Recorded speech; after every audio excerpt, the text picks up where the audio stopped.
আজ হচ্ছে 30শে ডিসেম্বর 2025।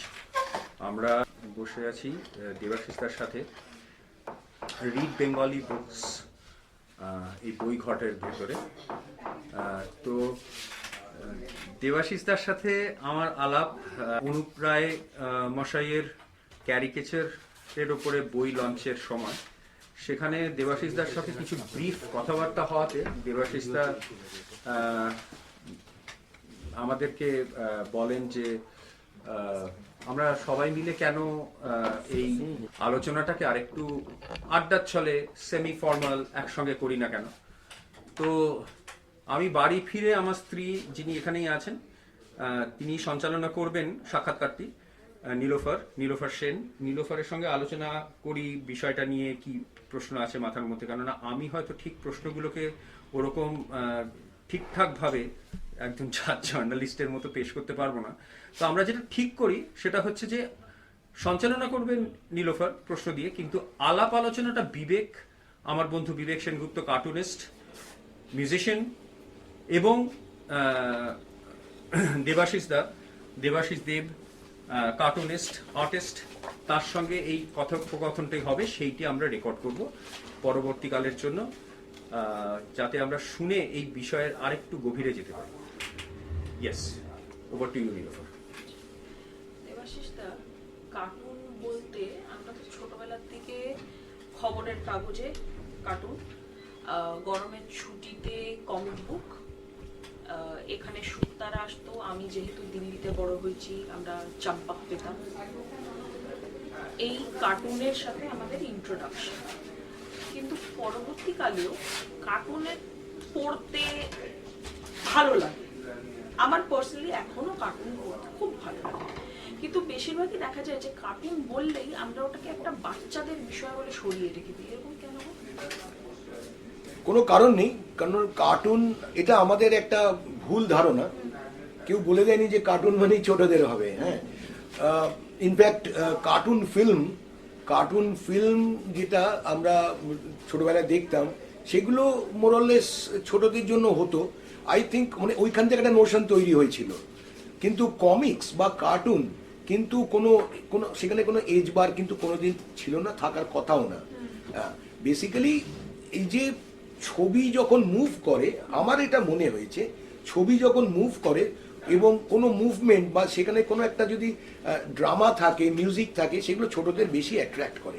ফলে ছোটদের জন্য এই মিডিয়ামটাকে বোধহয় বেশি তখন মানে সিলেকশন করা হয়েছিল যে ছোটদের জন্য এগুলো হোক। এবং আমরা যদি কমিক্স বা অ্যানিমেশন ফিল্মের একদম গোড়ায় যাই, সেখানে কিন্তু ছোটদের কথা ভেবেই এগুলো হতো। সেখান থেকে আমার মনে হয় যে সেটাকে আমরা মানে মানে রিমডেল করতে পারিনি কনসেপ্টটাকে। হ্যাঁ, কিন্তু কমিক্স বা কার্টুন কিন্তু ভীষণ ভীষণ সিরিয়াস এবং কোনো ক্ষেত্রে মানে ভীষণ রকমের মানে ক্রুড যেটাকে বলি আমরা, সেরকম লেভেলে অ্যাডভেঞ্চার সবই আছে। সুতরাং কমিক্স বা কার্টুনকে কিন্তু কোনো একটা জায়গায় যে ছোট বড়দের কোনো এতে মানে সেগমেন্টে ফেলা যায় না। বিবেক, তো তোমার এই বিষয়ে কি বলতে? দেখো, আমি যেটা বরাবরই দেখে এসেছি যে এই কার্টুন কথাটা এক একজন এক একভাবে ওটাকে নিয়েছে। বহু জায়গায় আমরা দেখবো যে অ্যানিমেশনকেও কার্টুন বলা হয়, ক্যারিকেচারকেও কার্টুন বলা হয়, সেটা ফিল্ম হোক বা কিছু হোক, একটা ওয়ার্ড দিয়ে সেটাকে ইয়ে করা হচ্ছে এবং ছোট থেকে বড় সবাই সেটাকে কার্টুন বলছে।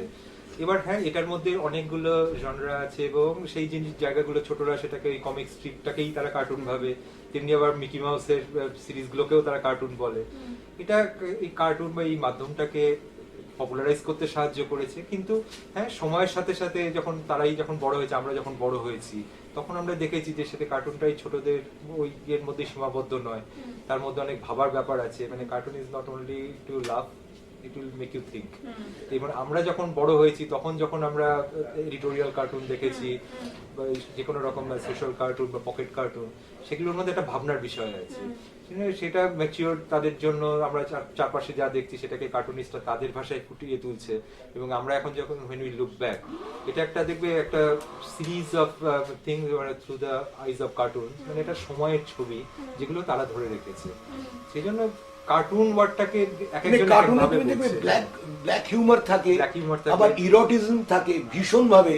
হ্যাঁ আবার romance নরমাল থাকে, হিউমারও থাকে সেখানে, মানে নির্মল রোম্যান্স থাকে, মানে যে যেরকম ভাবে মিডিয়ামটাকে ব্যবহার করে। ব্যবহার করবে। তো তোমাদের কি মনে হয় এটা যদি এই ভাবনাটাকে যদি পাল্টাতে হয় বা মানুষজনকে যদি বোঝাতে হয় যে কার্টুন বলতে কিন্তু বাচ্চাদের বিষয় নয়, মানে আমি এখনো যদি ক্যালভিন অ্যান্ড হবস পড়ি, অনেক সময় এটা আমি শুনেছি, আমার হাতে বইটা দেখে আমার বাবা বলেছে ও তো বাচ্চারা পড়ে, তুই এখন কি আর বাচ্চা আছিস, বা তাকে কিন্তু আমরা দুজন মিলে নোনটে ফোনটে গিফট করেছি, কিন্তু তার জন্য ওটা পড়ার মজা হলো আমি তো ছোটবেলায় পড়তাম, ফলে সেই স্মৃতিটাকে রিলিভ করা। একটা ধারণা বা একটা ধারণা খুব মানে সলিডিফাই করে গেছে যে এরকমই হতে হবে, মানে আমার মনে হয় সেইখান থেকে আমি প্রথমেই সেটাই বললাম যে একটা ধারণা খুব ভেতরে জমে আছে আর কি। তো ফলে কার্টুন যদি বুঝতে হয় কাউকে, তাহলে একটা কার্টুনকে কিভাবে পড়বে মানুষে, কার্টুনটাকে আমি যদি একটা বুঝবার জিনিস হিসেবে দেখি, how to read a cartoon, how to appreciate a cartoon, এটা খুব ডিফিকাল্ট, এটা কিন্তু একজন মানে পার্সন টু পার্সন ভেরি করবে, এটার কোনো কোনো রুল নেই যে সবাই সমানভাবে অ্যাপ্রিশিয়েট করতে পারে। একটা হতে পারে যে কার্টুনিস্টকে বুঝতে হবে তার রিডারকে বা কোন গ্রুপটা, সেই অর্থে সেই অনুযায়ী, যেমন ইকোনমিস্টের যে কার্টুনের লেভেল, হ্যাঁ সেটা নিশ্চয়ই টেলিগ্রাফ বা স্টেটসম্যানে হবে না, কারণ লিডারশিপটা আলাদা। কার্টুনিস্টকে কিন্তু বা এডিটোরিয়াল যারা হ্যান্ডেল করছে তাদের বুঝতে হবে যে এটা কারা দেখবে। ফলে আমার মনে হয় যে যদি একটু সিম্পল করে বোঝানো যায়, আর আরেকটা জিনিস হচ্ছে বুঝতে গেলে যে রিডার তাকে একটা ব্যাকগ্রাউন্ড জানতে হবে। আমি হুট করে একটা ফ্রেঞ্চ কার্টুন অ্যাপ্রিসিয়েট নাও করতে পারি, বিকজ ওদের লাইফস্টাইলটা আমি বুঝি না। হ্যাঁ, যেরকম একটা বিদেশি ছবি বুঝতে গেলে ওই ওই পড়াশোনাটা দরকার, ইতিহাসটা দরকার, অথবা কারেন্ট অ্যাফেয়ার্সটা দরকার, তেমনি কার্টুনে। তবে এটা আবার দুটো ভাগ আছে কার্টুনের, একটা হচ্ছে পলিটিক্যাল কার্টুন আর একটা হচ্ছে সোশ্যাল কার্টুন। হ্যাঁ, সোশ্যাল কার্টুন অথবা যে কার্টুনগুলো কোনো খেলাধুলো কিংবা যে কোনো এরকম লাইটার সাইড নিয়ে, যেরকম আমরা ম্যাড ম্যাগাজিনে দেখেছি, স্ট্রিপ কার্টুনই হোক বা বক্স কার্টুনই হোক, সেখানে কিন্তু ওই ট্রিটমেন্টগুলো কিন্তু ওরকমভাবেই করা হয় যেখানে কোনো রকম কন্ট্রোভার্সি থাকবে না, ঠিক, যে কোনো পলিটিক্যাল কোনো স্টেটমেন্ট থাকবে না। ফলে পলিটিক্যাল স্টেটমেন্ট যখন আমরা বলছি, পলিটিক্যাল কার্টুন বলছি, তখন কিন্তু আজকে ধরা যাক একটা বাংলাদেশ ওয়ার নিয়ে বা গান্ধীজির ডেথ নিয়ে যদি একটা কার্টুন কেউ করে, হ্যাঁ সেখানে কিন্তু যে দেখছে তাকে কিন্তু ঘটনাটা কি ঘটেছিল এটা একটা পরিষ্কারভাবে একটা ধারণা থাকতে হবে, না হলে কিন্তু কার্টুনের হিউমারটা কোথায়, টুইস্টটা কোথায়, সেটা কিন্তু পাঠক বুঝতে পারবে না, যতই কার্টুনিস্ট সিম্পল করে দেখান। আজকে ডেভিড লোর কার্টুন আমরা যখন দেখি, তখন যদি হিটলার, সেই সময়কার মুসোলিনি কি, স্ট্যালিন কি ঘটেছিল তাদের মধ্যে, কি মানে হিটলার কোথায় কোথায় গন্ডগোল পাকিয়েছিল, এইগুলো যদি আমরা ভালো করে না জানি, তাহলে কিন্তু, অথবা গান্ধীজিকে নিয়ে চার্চিলের নানা রকম এই যে চাপানুতর, এইগুলো কিন্তু জানতে গেলে, এই মানে বুঝতে গেলে এই জিনিসগুলো পড়া। পলিটিক্যাল কার্টুনের ক্ষেত্রে কিন্তু এইখানে মানে একটা ভীষণ রকমের এসে যায়, মানে একটা প্রয়োজন এসে যায় যে জানতে হবে। আর সোশ্যাল কার্টুনে সবই তো মানে চারপাশে যা ঘটছে সেগুলো আমরা ওয়াকিবহাল, ফলে মোটামুটি ভাবে ছেলে মেয়েদের রিলেশন, বাবা ছেলের রিলেশন, বা কি বলে কিরকম মানে এই মার্কেটিং, মানে হাজব্যান্ড ওয়াইফের মধ্যে কি চলছে, এগুলো কিন্তু মানে যেভাবেই দেখাই না কেন একটা কার্টুনিস্ট, কিন্তু রিডার কিন্তু এনজয় করবে। হ্যাঁ, সেটা ধরো আমি আজ থেকে 20 বছর আগে একটা কার্টুন করেছিলাম যে পুজোয় লোকে প্যান্ডেল হপিং না করে আর কি কি করতে পারে। তো সেখানে আমি দেখেছিলাম যে বাড়িতে বসে বন্ধুদের নিয়ে এসে পানভোজন হচ্ছে, কিংবা কেউ চিড়িয়াখানায় যাচ্ছে, কিংবা রেস্টুরেন্টে লম্বা লাইন, তো সেইগুলো কিন্তু এখনো ব্যাপারটা সেই জায়গায় রয়েছে। ফলে ওকে বুঝতে পারবে, অথবা তারা কিছুটা অতীতটাকে জেনে যাবে হ্যাঁ। যে ওই সময় এরকম হতো। হ্যাঁ। হ্যাঁ, এটা খুব স্ট্রেট ফরওয়ার্ড জিনিস আর কি। হ্যাঁ। এখন যেরকম জামাই ষষ্ঠীর দিনে জামাইকে এখন আর বাড়িতে খাওয়ানো হয় না, হ্যাঁ, দামি রেস্টুরেন্টে গিয়ে বাঙালি পয়লা বৈশাখে কেন বাঙালিরা সেদিনই একমাত্র বাঙালি সাজায় আর কি, মানে বাঙালি সাজার চেষ্টা করে, ধুতি পাঞ্জাবি একটু আর সেদিনই একটু জর্জ বিশ্বাস শোনে, জর্জ হ্যারিসন শোনে না। তো এই যে ব্যাপারগুলো, কিংবা ফোন করে বলছে কি একটু শুক্তোর রেসিপিটা পাঠাতো, আমার বর খেতে চাইছে, আর 364 দিন তো সেটা খায় না। অ্যাবসলিউটলি। তো এই যে জায়গাগুলো কিন্তু একটা পাঠক কিন্তু অনায়াসে ধরে ফেলবে, যাই হোক না কেন। কিন্তু পলিটিক্যাল কার্টুনে কিন্তু কোথায় কি গন্ডগোল হয়েছিল, এই যে খুব মানে যেগুলো বার্নিং ইস্যুস, সেগুলো কিন্তু সময়ের সঙ্গে সঙ্গে বড্ড বেশি ডেটেড হয়ে যায়, এবং তখন সেই ইতিহাসটা না জানলে পলিটিক্যাল কার্টুন অ্যাপ্রিসিয়েট করা যায় না। এটা লক্ষ্মণের ক্ষেত্রেও যতটা সত্যি, রেবতীভূষণের ক্ষেত্রেও সত্যি, পিসিএল এর ক্ষেত্রেও সত্যি, ডেভিড লোর ক্ষেত্রেও সত্যি। আমি দুটো এক্সাম্পল দেব, মানে এটা খুব ভালো প্রশ্ন ছিল যে একটা সময় যখন এই খবরের কাগজে কার্টুন বেরোনো শুরু হলো, আমি একদম গোড়ার কথাটা বলছি, তো তখন তো এই মানে কার্টুনের সাথে লোকের পরিচয় ছিল না, তারা মানে এটা মানে very much part of journalism. Amritabazar পত্রিকায় যখন প্রথম কার্টুনটা এলো যে গভর্নমেন্ট টিচিং গভর্নেন্স, এই যে মানে তখন এই সবে মিউনিসিপ্যাল ইলেকশন আসছে, তখন ইংরেজরা শেখানোর চেষ্টাটা চলছে, সেটাকে ব্যঙ্গ করে একটা কার্টুন বেরিয়েছিল, এবং এটা এতটাই একটা আলোড়ন তৈরি করেছিল অন্যান্য পত্রিকা, তোমার রিভিউ অফ রিভিউজ বলো বা অন্যান্য স্ট্যান্ডার্ড, তারা আর কি এই কার্টুনটার উপর তারা একটা সমালোচনা, তারা একটা অ্যাপ্রিসিয়েট করা, মানে একটা পত্রিকায় বেরিয়েছে এবং অন্য পত্রিকা সেটাকে অ্যাপ্রিসিয়েট করছে, এই একটা ট্রেন্ড কিন্তু ওই সময় চালু হয়েছিল।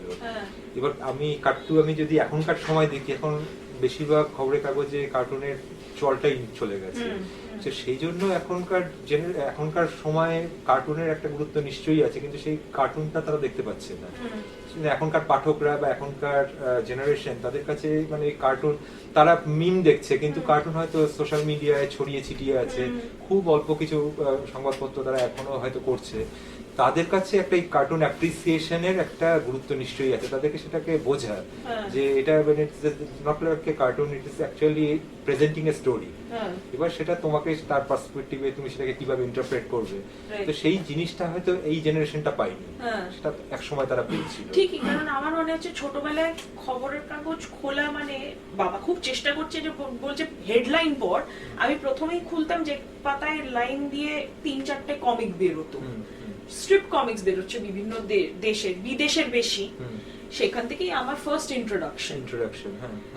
কিন্তু সেই সেকশন গুলোই এখন কমতে কমতে দুটো স্ট্রিপে চলে এসেছে, সেটা নেই, ফলে আর বাচ্চারা খবরের কাগজ তো খুলছেই না, যারা খুলছে তারা চোখেও দেখছে। তার একটা কারণ হচ্ছে এত ভিজুয়াল মিডিয়াম এত চারদিকে বেড়ে গেছে, তখন তুমি যে সময়টার কথা বলছো সেই সময় কিন্তু টেলিভিশন ছিল না, তুমি মনে করে দেখো, অথবা একদম আর্লি স্টেজ বা ততটা এক্সপ্যান্ড করেনি। আমি বলছি যে এই যে ছোটবেলায় আমরা রিপ কার্বি, ম্যান্ড্রেক আর এইগুলো আমরা গুলে খেতাম, এখনো বেরোয়, কিন্তু আমরা এখন পড়ি না। টারজান, অরণ্যদেব ফর ইনস্টেন্স, এগুলো কি পপুলার, এবং সত্যি কথা বলতে গেলে প্রচুর ছেলে মেয়ে বাচ্চারা কেটে রেখে দিত, কারণ ওগুলো সিরিয়ালাইজ হতো। তো আমি একটা কথা বলবো এখানে, এই কেটে রেখে দেওয়ার ব্যাপারে আমার মনে আছে তখন আমার বয়স 5, বাবা কি করতেন, অরণ্যদেব থেকে, তখন সেটা দেশে বেরোতো অরণ্যদেব কেটে আলাদা আলাদা করে ফুল পেজ, এবার সেটা তো একটা ম্যাগাজিন একটা বেরোচ্ছে, পরেরটাতে আবার কন্টিনিউশন বেরোবে, সমস্তটা কেটেটা আলাদা তৈরি করে, হ্যাঁ এত মোটা, এবং সেখান থেকে হয়তো পড়ে দেখা শোনাচ্ছে বা কিছু দেখে এই ছবিটা দেখ ইত্যাদি, এটা আমার কাছে একটা বড় স্মৃতি।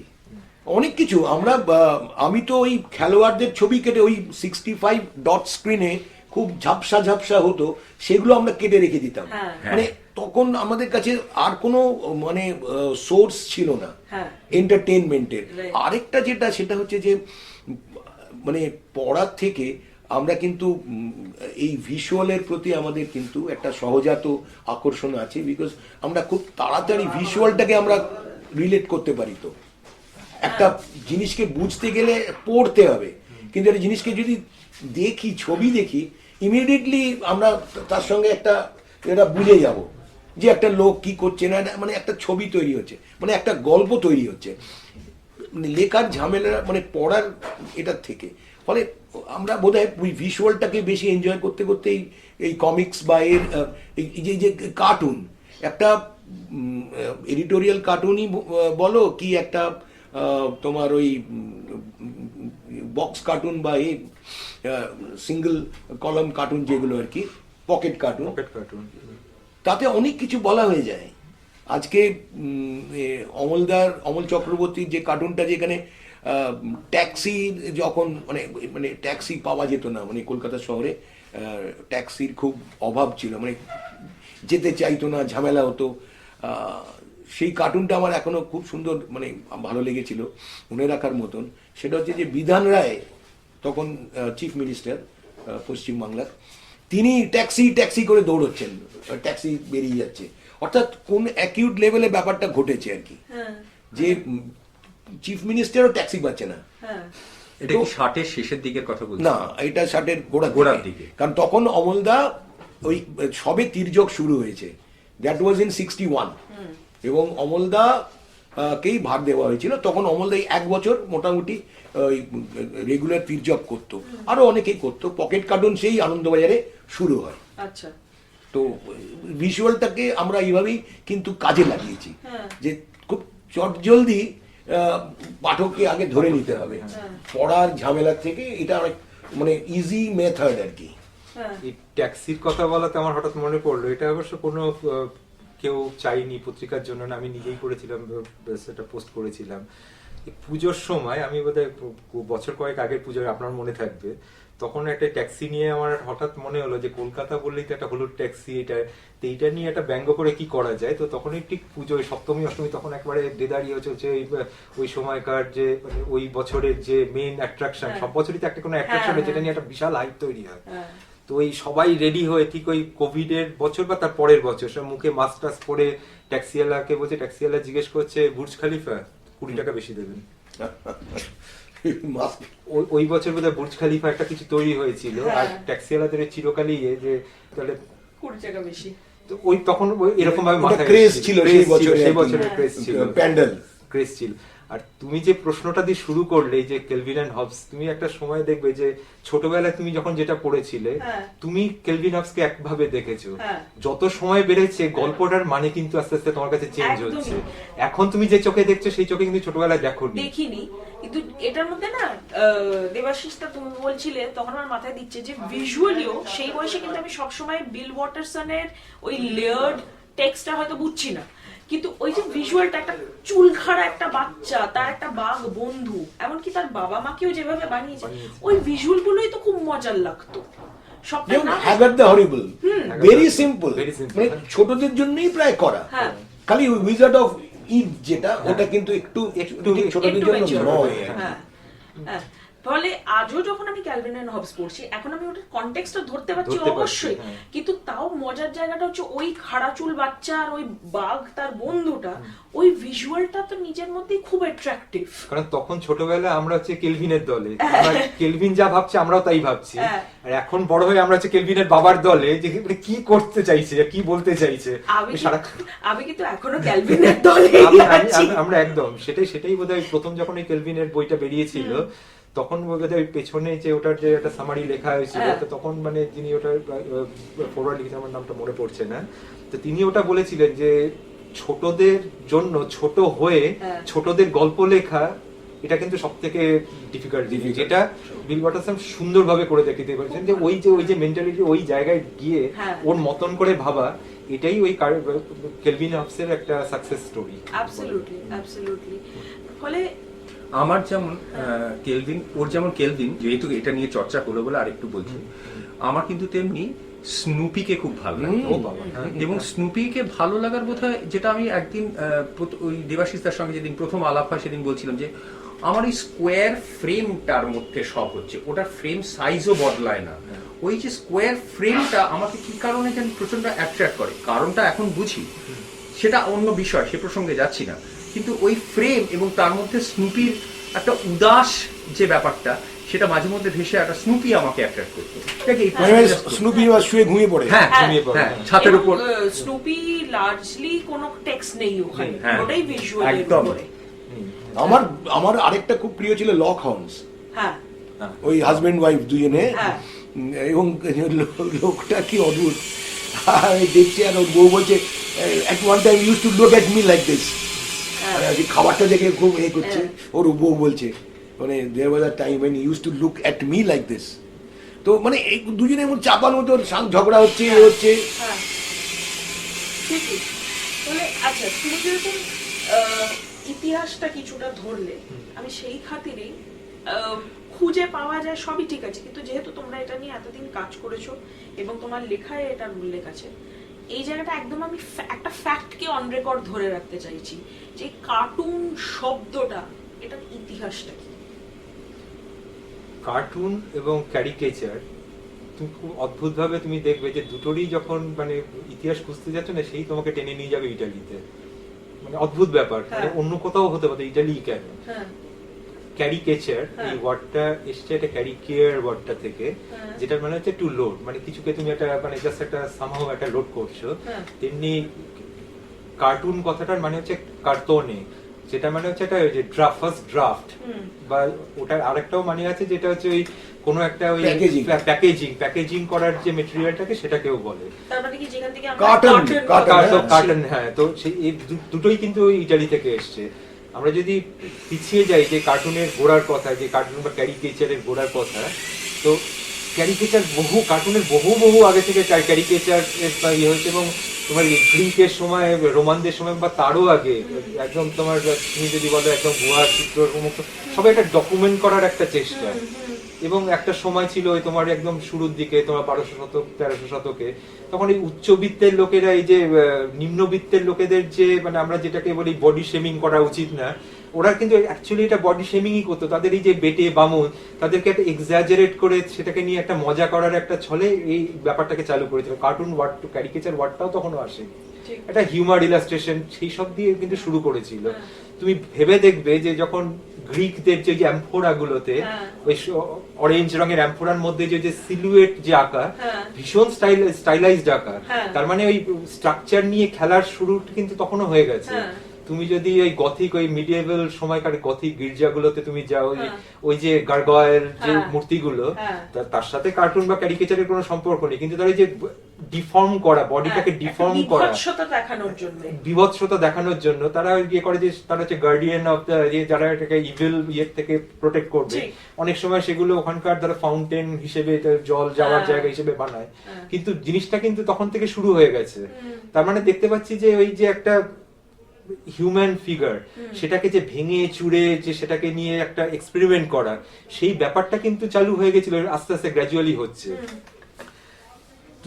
আমরা বহু বছর ধরে আমরা এটা দেখেছি যে মানে বলা হয়, বা তুমি যদি ক্যারিকেচার যে ইতিহাস নিয়ে যে কোনো বই পড়ো, সবাই বলে যে ওই তোমার ওই যখন তোমার ইটালিতে ওই রেনেসাঁ পিরিয়ড, তখন সেটা শুরু হওয়ার আগে লিওনার্দো দা ভিঞ্চি তার যে ডায়েরির মধ্যে তিনি ওই মানুষের মুখের যে নানা রকম বিকৃত অঙ্গভঙ্গি, এই জিনিসগুলো তিনি ডকুমেন্ট করতেন। তার মধ্যে কিন্তু কোনো ক্যারিকেচার আঁকার কোনো রসদ ছিল না। উনি পিওর এক্সপেরিমেন্টেশনের জন্য, যে লোকটা ভিট্রুভিয়ান ম্যান তৈরি করেছিলেন যে একটা পারফেক্ট শেপ কাকে বলে, সেই ডিফরমেশনের প্রতি তার ঝোঁক হলো কেন? সেটা একটা পিওরলি এক্সপেরিমেন্টেশন, যে আমি করে দেখি কিরকম হয়। যে মনস্ট্রাস স্পেস যেগুলোকে করেছিলেন, মাইকেলঅ্যাঞ্জেলো করেছেন, কিন্তু তখন ক্যারিকেচারের ব্যাপারটা এসছিল কখন? ওই 1600 শতকে। তখন ওই ইটালির বেলোগনা ওই শহরে দুই ভাই, তোমার অ্যানিবেল কারাচ্চি এবং তার ভাই আগাস্টিনো কারাচ্চি, তার একটা ছোট একটা স্কুল করেছিল, একটা একাডেমি স্কুল। তো সেখানে তাদেরকে মানে একটা ওপেন, ওই প্রথম মানে একটা গতানুগতিক একটা ওই রেনেসাঁ স্টাইল থেকে বেরিয়ে এসে একদম ফ্রিলি ভাবতে শেখানো হতো স্টুডেন্টদেরকে, যে তুমি তোমার হিসেবে ভাবো, তুমি নেচারকে দেখো, নেচারের হিসেবে তোমার ইন্টারপ্রিটেশন কি হবে এইভাবে ভাবো। তো সেই সময় ওই এই আঁকা আঁকির মাঝখানে তার একটা সময় ছিল যে একটা এক্সপেরিমেন্ট করবো, যে এটাকে ভেঙে চুড়ে কিছু করা যায় কিনা। এটা একটা পিওর এক্সপেরিমেন্টেশন, সেটা কিন্তু কোনো উনি প্রথম এটা চালু করেছিলেন। এবং উনি ডেফিনেশনে এই ওয়ার্ডটার নাম দিয়েছিলেন ক্যারিকেচার। তারপর বহু মানে জেনারেশন ওটা একচেটিয়া ইটালিয়ানদের মধ্যেই ওই সীমাবদ্ধ ছিল। আচ্ছা এবং এটা আমি যখন আমি ব্রিটিশ বইপত্র যখন আমি ঘাটাঘাটি করেছি, তারাও কিন্তু এই পয়েন্টটাকে মানে উল্লেখ করেছে যে ওই সময় লোকে ইটালি বেড়াতে যেত ওই সুভেনিয়ার হিসেবে ওখানকার ওই লোকাল আর্টিস্টদের দিয়ে ওরা আঁকিয়ে নামতো নিজেদের ক্যারিকেচার। মানে যেটা এখন আমরা খুব কমনলি দেখি স্পটে গেলে আমার একটা ক্যারিকেচার ড্র হচ্ছে, লাইভ ক্যারিকেচার এই ব্যাপারটা ওরা শুরু করেছিল এবং ওটা আচ্ছা। ওদের মধ্যেই একটা ইয়ে ছিল। তার মধ্যে একজন জঁ-পিয়ের গ্রেজি বলে একজন আর্টিস্ট ছিল, সে প্রথম প্রফেশনালি ক্যারিকেচারিস্ট হিসেবে যে মানে তুমি আসো আমি তোমার ক্যারিকেচার আঁকবো, এটা চালু করেছিলেন গেজি। তো গেজি প্রথম এরকম মানে কমার্শিয়ালি ওটার যে একটা ভায়াবিলিটি ওটা শুরু করার জন্য এবার সব আর্টিস্টরা ঝাঁপিয়ে পড়ে যে আমরাও করব, এবং যারা বাইরে থেকে বেড়াতে আসছে তারা সেইটা নিয়ে আইডিয়া করছে তাহলে আমিও আমার একটা আঁকিয়ে নিয়ে যাই। দীর্ঘদিন ধরেই ওইটা ইটালির ওই আর্টিস্টদের মধ্যে ওটা একটা বিশেষত্ব ছিল। তোমার আমেরিকা থেকে হোক ইউরোপের বিভিন্ন প্রান্ত থেকে, ফিলিপনও তো করেছিল তো, ফিলিপন আরো পরে সেটা 1700 দশকের পরে, কিন্তু ওটা তখন শুধুই ইটালির ইয়েদের আর্টিস্টদের একটা বিশেষত্ব ছিল যে ক্যারিকেচার আঁকাতে গেলে ইটালি যেতে হবে। তাহলে ওটা ইটালি থেকে ছড়ালো কি? এবার ওখানে এবার আস্তে আস্তে কি হলো, এবার ইটালিয়ান যে আর্টিস্টরা তারা এবার বিভিন্ন দেশে গিয়ে সেটেল করতে শুরু করলো। আচ্ছা তো এরকম একজন আর্টিস্ট সে গিয়ে তোমার ফ্রান্সে গেল, সে সেই আর্টটাকে নিয়ে গেল, এবার সেই যখন ওখানে করলো এবার সেখানে আস্তে আস্তে ছড়াতে শুরু করলো। তেমনি আর্থার পন্ড বলে একজন প্রিন্ট মেকার, তিনি ব্রিটিশ প্রিন্ট মেকার, তিনি ওই ইটালিয়ান ওই ব্যাপারটাকে নিয়ে এসে ইউকেতে এবার ইংল্যান্ডে সেগুলোকে উনি প্রিন্টের সাহায্যে ওগুলোকে পাবলিশ করতে শুরু করলেন। তখন ব্রিটিশ আর্টিস্টরা তখন প্রথম ক্যারিকেচারটা দেখলো। আচ্ছা, কারণ এরকম জিনিস তো তারা আগে কখনো দেখেনি, কারণ ক্যারিকেচার যেন পিওর বা একদম আর্টিস্টিক একটা ইয়ে হবে। তো তখন ওখানে আস্তে আস্তে এটার একটা ইন্টারেস্ট জেনারেট করা শুরু হলো। তাই বলে যে সবাই মানে সেটাতে অ্যাট্রাক্টেড হয়েছিল তা না, এবং সেটা ছিল হচ্ছে উইলিয়াম হোগার্থের যুগ। হোগার্থ তখন বলেন যে সবই ঠিক আছে, কিন্তু আমি এটাকে অন্ধ অনুকরণ করব কেন, আমার কাছে আমার পার্সপেক্টিভটা একটা ব্যাপার। তো সেটা বোঝাবার জন্য উনি একটা ছবি এঁকেছিলেন, সেই ছবিটা একটা আইকনিক জায়গায়, সেটা এখানে আছে, ক্যারেক্টার্স এন্ড ক্যারিকাচুরা। তো সেখানে উনি একদম পুরো একটা ডিমার্কেশন দিয়েছিলেন, এইভাবে যদি আঁকি সেটা হচ্ছে ক্যারেক্টার্স, যেটা আমরা রেনেসার আর্টের মধ্যে দেখি একদম পিওরেস্ট ফর্ম। এবার সেটাকে যখন আমি টেনে হিচড়ে বাড়াচ্ছি সেটা হচ্ছে কারাচির ফর্ম, ক্যারিকাচার, ডিস্টর্ট করছি একদম, মানে নর্মাল থেকে আস্তে আস্তে সেটা ডিস্টর্ট হচ্ছে। ওই ছবিটা দিয়ে মানে ভীষণ, এটা আমি যখন লন্ডন কার্টুন মিউজিয়ামে কিছু একটা বিরাট করে একটা মিউরালে আছে, আমি আরো বড় করে ছবিগুলো দেখতে পাচ্ছিলাম, সেখানে অ্যাকচুয়ালি দেখা যাচ্ছে যে মানে ওর তফাৎটা কি, যে মানে আমি কেন এটাকে আমি ক্যারিকেচারের মধ্যে রাখবো না। সেই জন্য অনেকেই বলে, এবং দেবাশিস দা ডেভিড লোর কথা বলে, ডেভিড লো যখন লিখেছিলেন তখন উনি কিন্তু প্রথম উইলিয়াম হোগার্থকেই বলেছিলেন যে আধুনিক কার্টুনের জনক, কিন্তু উনি ওই স্টাইলটাকে উনি ধরতে চান, উনি বলছেন আমি রিয়েলিস্টিক ভাবেই করবো। ওই জন্য ওর যত আর্ট গুলো দেখি, উনি প্রথম এই আর্টের মধ্যে সোশ্যাল থিম গুলো আনা শুরু করি। তার আগে কিন্তু কোন একজন ব্যক্তি বিশেষের ওপর আমরা ক্যারিকেচার দেখেছি, কিন্তু তার মধ্যে সময়টাকে ধরা হয়নি। সেইটা শুরু করেছিলেন উইলিয়াম হোগার্থ। ওই সময় আমরা যখন জিন লেন বা বিয়ার লেন আর জিন লেন আর বিয়ার স্ট্রিট, এইগুলোতে ওই সময়কার মানে আমরা তো মানে তখন পভার্টি মানে একদল খুব প্লেগ হয়েছে আর একদল খেতে পাচ্ছে না। তখন জিন এসছে, জিন খাওয়ার জন্য সে তার ছেলেকে ফেলে বিক্রি করে দিচ্ছে, তার জামা কাপড় বিক্রি করে এক বোতল জিন খাবো। এই যে ডার্ক হিউমারটাকে যেভাবে হোগার্থ তুলে এনেছিল, এটা কোন টাইম পিরিয়ড? এটা ওই মানে তোমার 17th সেঞ্চুরির অনওয়ার্ডস, 1750 অনওয়ার্ডস, ওই সময়টা যখন উইলিয়াম হোগার্থ তখন তার প্রিন্ট মেকিং শুরু করেছে। উইলিয়াম হোগার্থ এগুলোকে ধরেছিল, সেটাকে তুমি কার্টুন বলবে কিনা, কিন্তু কার্টুনের একটা প্রিটেক্সট তৈরি হয়ে গেছে ওই সময় যে এইভাবে, এবং সেটাকে তার পরবর্তী জেনারেশনে মানে কার্টুন মানে ব্যাপারটা হচ্ছে যে ড্রয়িংটা খুব একটু মজার করে, একটু ডিস্টর্ট করে, ওটা কিন্তু ভীষণ সিরিয়াস, কিন্তু সেটা তোমাকে ভাবাবে ওই সময়কার যে অ্যাকচুয়াল টাইমটাকে উইলিয়াম হোগার্থই প্রথম ধরেছিল। কিন্তু তার পরবর্তীকালে যারা তার মানে উত্তরসূরি যারা এসেছিলেন, যেমন তোমার জেমস গিলরে, সে তো একেবারে সব তছনছ করে বের করে দিয়েছে একদম। মানে তখন একদম পলিটিক্যাল ক্যারিকেচার কাকে বলে, সে কাউকে ছাড়েনি ওই সময়। তখন হচ্ছে ওটা এই উইলিয়াম পিট এবং নেপোলিয়নের সময়, নেপোলিয়নকে নিয়ে এমন ক্যারিকেচার করেছে তো সেইখান থেকে আস্তে আস্তে পলিটিক্যাল ব্যাপারটা আস্তে আস্তে ট্রান্সফর্ম করলো। আমি টাইম পিরিয়ডটাকে আমি লিটারেচার থেকে জুড়ছি, তার মানে ওরকম পিরিয়ডের আশেপাশে ওদিকে এই সেম পভার্টি নিয়ে ডিকেন্স খুব সিরিয়াসলি লিখছেন, হ্যাঁ। সাংঘাতিক সিরিয়াস কাজ লিখছেন। আবার ওটাকে সেটায়ারে লিখছে জনাথন সুইফট। ওনার একটা দুর্ধর্ষ লেখা আছে যেখানে খুব সেটায়ারিক্যালি উনি বলছেন লোকে খেতে পাচ্ছে না, এত কিছু হচ্ছে। দেখুন সদ্যজাত যে বাচ্চাগুলো হয় খুবই নরম তুলতুলে হয়, তাদের কি কত রকম ভাবে রান্না করে খাওয়া যায়, কারণ খাবার তো লোকে পাচ্ছে না আর সরকার দেখছে না। তাহলে লোকেদের পপুলেশন বাড়ানোই উচিত, বাচ্চাকে জন্মই দেওয়া উচিত যাতে ও তার খেতে পারে। লেখার ধরনটা খুব মজার, পড়ে প্রথমে খুব হাসি পাবে, কিন্তু ওটার মধ্যে এত মানে ভয়ের একটা জিনিস যে বাচ্চা খেয়ে ফেলতে বলছে কারণ সরকার তোমাকে খেতে দিচ্ছে। ক্যানিবালিজম। আচ্ছা, তাহলে কি একটা জিনিস আমি এটা একটু বুঝতে পারি এরকম ভাবে যে যেটা তখন বিবেক বললো যে the purest form of drawing, ঠিক যেমন প্রতিটি আর্টে, দেবাশিসদা বলুন এটা একটু, আপনিও বলতে পারবেন যে আর্টে যেরকম একটা ইমপ্রেশনিস্ট এক্সপ্রেশনিস্ট মুভমেন্ট আছে, সিনেমাতে আছে, তেমনি কার্টুন আর এই পিওরেস্ট ফর্ম, এটা কি একটা ইমপ্রেশনিস্ট আর একটা এক্সপ্রেশনিস্ট মুভমেন্ট হয়ে গেল? মানে cartoon is an expressionist form of, দুটোই আছে কার্টুনের মধ্যে। আমার মনে হয় এক্সপ্রেশন আর ইমপ্রেশন দুটোই থাকবে।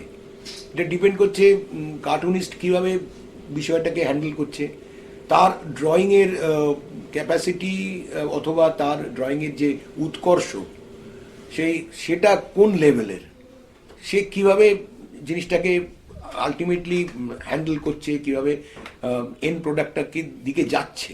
হ্যাঁ, আর ড্রয়িং সেটা হচ্ছে গিয়ে সব থেকে মানে বেসিক একটা, যে আমি একটা রিয়েলিস্টিক ছবি যেটাতে কোনো হিউমার থাকে না, যেটা থেকে আমাদের কোনো মজা পাই না আমরা, ঠিক আছে এরকম তো হয়ই, কিন্তু যেটা একটু উদ্ভট, একটু অড, একটু অ্যাবসার্ড, যেটা আমরা দেখতে অভ্যস্ত নই, প্রথমে সেই বিষয়টাকে মানে সেই দিকে নিয়ে যেতে হয় বিষয়টাকে। মানে যাই হোক না কেন, যেটা লোককে আঁকি, একটা জন্তুকে আঁকি, একটা ঘটনাকে, যেভাবে একটা ঘটনাকে খুব ডায়াবলিক একটা জায়গায় নিয়ে যেতে হবে, না হলে কিন্তু হিউমার তৈরি হয় না। হিউমার হচ্ছে গিয়ে একটা মানে একটা অসম্ভব একটা, মানে আমরা সেটাকে মানে আমরা সেটা অপ্রস্তুত, মানে আমরা সেটার জন্য আমরা প্রিপেয়ার্ড নই আর কি, এমন একটা জিনিস ঘটছে আর কি। ফলে মানে কার্টুনিস্টের প্রধান কাজ হচ্ছে মানুষকে একটু ধাক্কা দেওয়া, শক দেওয়া, একটু কাতুকুতু দেওয়া আর কি, যে তুমি তুমি তুমি একটু হাসাও, হ্যাঁ তুমি লোককে একটু হাসাও, লোকে একটু একটু মানে তারা হঠাৎ চমকে যাবে, আরে এরকম তো দেখিনি। ফলে ইমপ্রেশনই বলো বা এক্সপ্রেশন, দুটোকেই কিন্তু মানে সেইভাবে মানে কম্বিনেশন করে কিন্তু কার্টুন তৈরি হয়। এবার এটা করতে গিয়ে যে সবসময় যে মানে রিপারকাশন গুলো যে সবসময় খুব মানে সুখকর হয়েছিল তা কিন্তু নয়, কারণ এটা করতে গেলে অবশ্যই আমি কিছু একটা গতানুগতিক জিনিসের বাইরে গিয়ে লোককে ভাবাচ্ছি, তো সেটা তো সবসময় সেটা মানে ফলপ্রসূ হবে তা তো নয়।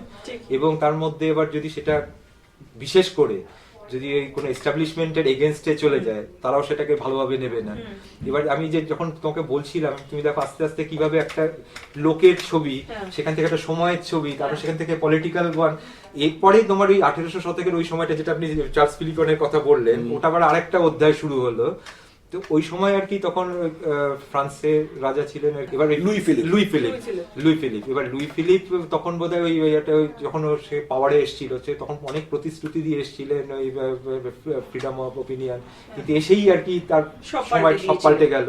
তো তখন সে মানে তখন একটা পত্রিকা, তখন ওখানে স্যাটারিক্যাল পত্রিকা বেরোতো লা ক্যারিকেচার বলে, তো তার যে মানে পাবলিশার ছিলেন চার্লস ফিলিপন, তো সে একটা এরকম ইয়ে করেছিল যে ওই একজন ম্যাসন আর কি, ওই আগের ওই যে লেখাগুলো ছিল ওগুলোকে সরিয়ে দিয়ে নতুন লেখা লিখছে, তো তাকে ডাকা হয়েছিল কোর্টে, যে তুমি রাজাকে নিয়ে এরকম করেছো, রাজার ছবি দিয়ে রাজার ক্যারিকেচার করে। তো ছবিটা কিন্তু আমি বলি, ছবিটা কিন্তু ছিল ওটাই ক্যারিকেচারের একটা মানে গোড়ার দিক, যে আস্তে আস্তে ওটা একটা নাশপাতি হয়ে যাচ্ছে। মানে লুই ফিলিপের মুখটা একটু গোলগাল মুখ ছিল, এবং সে মানে খুব মানে মানে ফেলিয়ার ছিল, এটা মানে মানে কোনো মানেই হয় না তার মানে এই করার, মানে এইটা তো ওইটা আস্তে আস্তে করে স্টেপ বাই স্টেপ কিরকম লুই ফিলিপের মুখটা একটা নাশপাতিতে পরিণত হচ্ছে।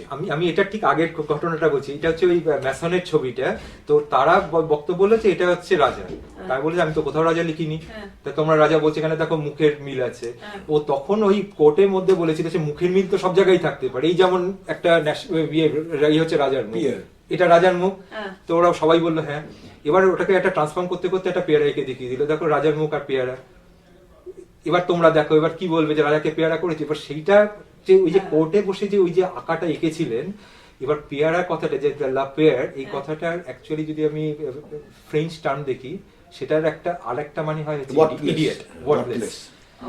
এই যে ভাবে একটা ওই কোর্টে সবার সামনে যে ওই যে মানে রাজাকে ওরম ভাবে দেখানো, ওটার সাথে সাথে একটা মানে ফ্রান্সে এমন একটা রিফ্রাকশন হলো, মানে ওই পেয়ারাটা একটা ন্যাশনাল সিম্বল হয়ে গেল, সবাই তখন লাফিয়ে পড়েছে যে মানে ওই ব্যঙ্গটাকে ধরার জন্য। বাংলায় আমরা ঢ্যাঁড়স বলি না, ঢ্যাঁড়স বলি, তেমনি রাজাকে বলা হয়েছে নাশপাতিটা ওদের কাছে অ্যাকচুয়ালি একটা রকম, আর কাউকে না, সেটা রাজাকে বলা হয়েছে। মানে অবশ্যই সেটা মানে ওটাকে জাস্টিফাই করতেও পারেনি, এবং তার 6 মাসের কারাদণ্ড হয়েছিল, এবং কত 5,000 তুলে দিয়েছিল, কাগজটাকেও বন্ধ করে দিয়েছিল। কিন্তু আবার ফিরে এসে সে আবার নতুন করে লা শারিবারি বলে আবার একটা করেছিল। এবং সেই সময় তার সাথে যত কার্টুনিস্ট ছিল ইনক্লুডিং ডুমিয়ের, তো ডুমিয়ের তার সাথে তো মানে আজীবন কাজ করে গেছে। অনারে ডুমিয়ের, হ্যাঁ একদম। সে তারা ওই ন্যাশপাতিটাকে কাভারে করে ইয়ে করে এমন একটা জায়গায় নিয়ে চলে গেল। এইখান থেকেই প্রথম ওই কার্টুনিস্টদের ওপর যে ওই যে অ্যাটাকটা, এইটা শুরু হলো ওই সময়টা থেকে। আচ্ছা, এই যে দ্বিতীয় রূপে যে ম্যাগাজিনটার নাম বললে, লা শারিবারি, হ্যাঁ, এইটার ইন্সপিরেশনেই কি পাঞ্চ আসছে? এক্স্যাক্টলি। এবার ওখানে যখন এটা হলো, ওটার এত পপুলারিটি, তখন দুমিয়াররা তো মানে এখানে ফাটিয়ে কাজ করছেন তখন। তো সেইটার মানে ওখানে ওইটার যে পপুলারিটি, ওটা তখন মানে ছিল সমুদ্রের পাড়ে, হ্যাঁ অনেকে ছিল। এবার সমুদ্রের পাড়ে তখন এদের কাছেও এসে পৌঁছেছে। তো তখন এখানে ওই দুজন যারা শুরু করেছিলেন এনগ্রেভার, তো তারা ভেবেছিল যে এটাকে নিয়ে আমরা কিছু ইংরেজিতে আমরা কিছু করতে পারি কিনা। 1841 সালে তখন ওই ফ্লিট স্ট্রিট থেকে তখন প্রথম বেরোলো পাঞ্চ দ্য লন্ডন শারিবারি। তেমনি যখন আমরা ইন্ডিয়াতে যখন পাঞ্চ এলো, তখন এই পাঞ্চের দেখা দেখি যে আমাদের ইন্ডিয়ান ভার্সন অফ পাঞ্চ বেরোলো, এই ভার্নাকুলার পাঞ্চ যেটাকে বলি, সেটাকে বলা হয় ইন্ডিয়ান শারিবারি। তো এই শারিবারি ওয়ার্ডটা শুরু ওই লা শারিবারি থেকে হয়ে, এবং যেখানে যেখানে ছড়িয়ে পড়েছে ওই শারিবারি ওয়ার্ডটার চল শুরু হলো। কার্টুন তার মধ্যে কোথায় আসলো তাহলে? কার্টুনটা তখনও আসেনি, তখনও এটা কিন্তু হিউমারাস ড্রয়িং, ক্যারিকেচার, কার্টুন ওয়ার্ডটা তখনও আসেনি। এটা এলো তারও 2 বছর পরে, 1843। ইংল্যান্ড, বিশেষ করে লন্ডনের অবস্থা খুব খারাপ। বাইরে যেভাবেই দেখানো হোক না কেন, যেভাবেই প্রজেক্ট করা হোক না কেন, লন্ডনে তখন প্লেগে, এই যুদ্ধ পরবর্তী পরিস্থিতিতে তাদের অবস্থা খারাপ। ইকোনমি প্রায় ধসে পড়েছে, টাকা পয়সা নেই, গরিবী, এবং তার সাথে মানে লোকজনের মানে চাকরি নেই, কিছু না। এই সময় তখন ওই ওয়েস্টমিনস্টারে তারা একটা খুব লাক্সারিয়াস একটা এক্সিবিশনের প্ল্যান করেছিল। বিশাল একটা সফিস্টিকেটেড একটা ব্যাপার হবে, ওই ওখানকার মেইন হলে একটা বিশাল একটা এক্সিবিশন হবে। তো সেটা নিয়ে অনেকেই এটাকে অপোজ করেছিল যে এই সময় এটা কি রাইট টাইম যে এই মানে পাবলিকের টাকা দিয়ে এত বড় লাক্সারিয়াস একটা ইয়ে করা, যেখানে অন্য জায়গায় মানে ইয়ে করা। তো তখন পাঞ্চের যে এডিটোরিয়াল টিম, তারা তখন ঠিক করেছিল যে এটা নিয়ে আমাদের কিছু করা দরকার। এখানে মনে রাখতে হবে, পাঞ্চ আমরা যখন কার্টুনের কথা বলি তখনই পাঞ্চের প্রসঙ্গ উঠে আসে, কিন্তু শুরুর দিকে কিন্তু পাঞ্চ স্যাটারিক্যাল ম্যাগাজিন ছিল, কিন্তু সেখানে কিন্তু কার্টুন ভরা লেখা থাকতো না, ওখানে মেনলি লেখা থাকতো। ওদের একটা সেন্টার স্প্রেড ছিল, যেখানে ওটাকে বলা হতো পাঞ্চ পেন্সিলিং। সেখানে ওখানকার আর্টিস্টরা কিছু ছবি টবি আঁকতো। তো ওই পাঞ্চ পেন্সিলিং এর জন্য ওরা ভাবলো যে এইটা একটা গুড টপিক, এইটাকে নিয়ে কিছু করা যায়। তো তখন ওখানে সবে জয়েন করেছে একজন খুব মানে জুনিয়র আর্টিস্ট, কিন্তু খুব এনার্জেটিক, তার নাম ছিল জন লিচ। পরবর্তীকালে বহু বছর 3,500 কার্টুন পাঞ্চের জন্য করেছেন। তার গোড়ার দিকে তখন সবাই জয়েন করেছে, তাকে অ্যাসাইন করা হয়েছিল। সেই যে ছবিটা এঁকেছিল শ্যাডোজ অ্যান্ড সাবস্ট্যান্স বলে, তো সেখানে ও দেখেছিল যে একটা বিশাল হল, মানে প্রচুর সেই ওই রকম ফ্রেমে সব ছবি টবি রাখা আছে, আর একদল আর কি ভিখিরি, মানে হাঁটতে চলতে পারে না, এই সমস্ত লোকরা আর কি ধুকতে এসে সেগুলো দেখছে। এবং সাথে কোনায় লেখা ছিল যে, যেহেতু এটা একটা ড্রাফট হিসেবে করেছিল, লিখেছিল যে কার্টুন নাম্বার 1। এত পপুলার হয়েছিল সেটা, তো তাতে মানে মানে মানে পপুলারিটি চটচট করে বেরিয়েছিল শুধু একটা ছবির জন্য। একটা হিউমার ইলাস্ট্রেশন ছিল, পাঞ্চ পেন্সিলিং ছিল। এই পপুলারিটির জন্যই তখন ওই যে এডিটাররা তখন ওই পুরো সেকশনটার নাম পেন্সিলিং এর বদলে কার্টুন করে দিল, এবং রাতারাতি কার্টুন ওয়ার্ডটা এমন ফেমাস হয়ে গেল, এবং অনেকেই জন লিচকে বলে যে ফার্স্ট কার্টুনিস্ট, কিন্তু এটা আদতে নয়, একই ফরম্যাট, নামটা এসে গেল সেখানে, বাকিটা তো ইতিহাস। যেমন মনের ওই ছবিটা ইমপ্রেশন অফ সানরাইজ, ওই যে ওটা থেকে ইমপ্রেশনিস্টিক এটা নামটা হয়ে গেল, মানে ওই ধারাটা। এক্সিবিশনে একটা ওই ছবি দিয়েছিল যে সূর্য উঠছে, তো এই জন্য মানে আমরা যদি এই ইতিহাসগুলো দেখি না, সবকটারই কিন্তু একটা সময় এসছে, মানে একটা করে কিন্তু প্রথম দিকে এই মানে এই বামন এই সবগুলোকে নিয়ে হাসাহাসি হতো, তারপর ফার্স্ট ক্যারেক্টার মানে একজনকে নিয়ে ব্যঙ্গ করার জন্য কার্টুন কিভাবে হলো, সেটা আবার যে লোক না, পোপকে ধরে তাকে ব্যঙ্গ করা হয়েছিল। তো একজন ফ্রান্সেই একজন এরকম আর্টিস্ট ছিল, মানে উনি নিজে প্রিস্ট ছিলেন, তার সাথে কোনোভাবে পোপের একটা বনিবানা হচ্ছিল না। এবার পোপের তো popularity, pope after all pope, এবার তার এগেনস্টে গিয়ে এবার সেটাকে এবার সাধারণ মানুষকে বোঝাবো কি করে, এবার সাধারণ মানুষ তখন অটোমেটিক্যালি করে দিল। হ্যাঁ, মানে প্র্যাকটিক্যালি তারা তো পড়াশোনা করতে পারে না, তাদেরকে লিখে তাদেরকে দেখাতে যাবে না, তখন মনে হলো যে আমি এটাকে গ্রাফিক্যালি দেখাতে পারি কিনা, ভিজুয়ালি। তো তার এক বন্ধু ছিল, সে এনগ্রেভার, সে এচিং করে কাজ করে, তো তাকে সে ডেকে এনেছিল লুকাস দ্য এল্ডার বলে, তাকে দিয়ে একটা আঁকিয়েছিল যে সে pope falling into the hell, স্যাটার্নরা মিলে ধাক্কা মেরে পোপকে হেলে ফেলে দিচ্ছে। তো সে ওইভাবে বোঝাবার চেষ্টা করেছিল যে পোপ যে কথাগুলো বলছে যেগুলো কিন্তু সত্যি নয়। এবার ভাবো যে এটা কিন্তু লিখেও করতে পারতো, শুধুমাত্র তারা ইলিটারেট ছিল, তাকে দেখানোর জন্য এই প্রথম একজন ক্যারেক্টারকে ব্যঙ্গ করে একটা তৈরি হলো। এবার তুমি দেখো আস্তে আস্তে ক্যারিকেচারের মানে বদলাচ্ছে। প্রথমে নিউ ইয়র্কারের ওই চরিত্রটা ছিল, নিউ ইয়র্কারে একজন ওটাকে সিম্বল করেছিল, হ্যাঁ মানে খুব মানে একটা স্নব, একটা টুপি পরা এরকম, হ্যাঁ এরকম করে দাঁড়িয়ে আছে, মানে মানে আমেরিকান, ওটাই হ্যাঁ মানে আমেরিকান এদের ওটাই রিপ্রেজেন্ট করছে এই ক্যারেক্টারটা, এরকম হাই কলার এরকম করে দাঁড়িয়ে একটা স্যুট টুট পরে, মানে নিউ ইয়র্কার মানে ওরকম একটা চেহারা। বা তো আমাদের এই জেমস গিল্ডের যে ওই যে ছবিটা, এই যে উইলিয়াম পিট এবং ওই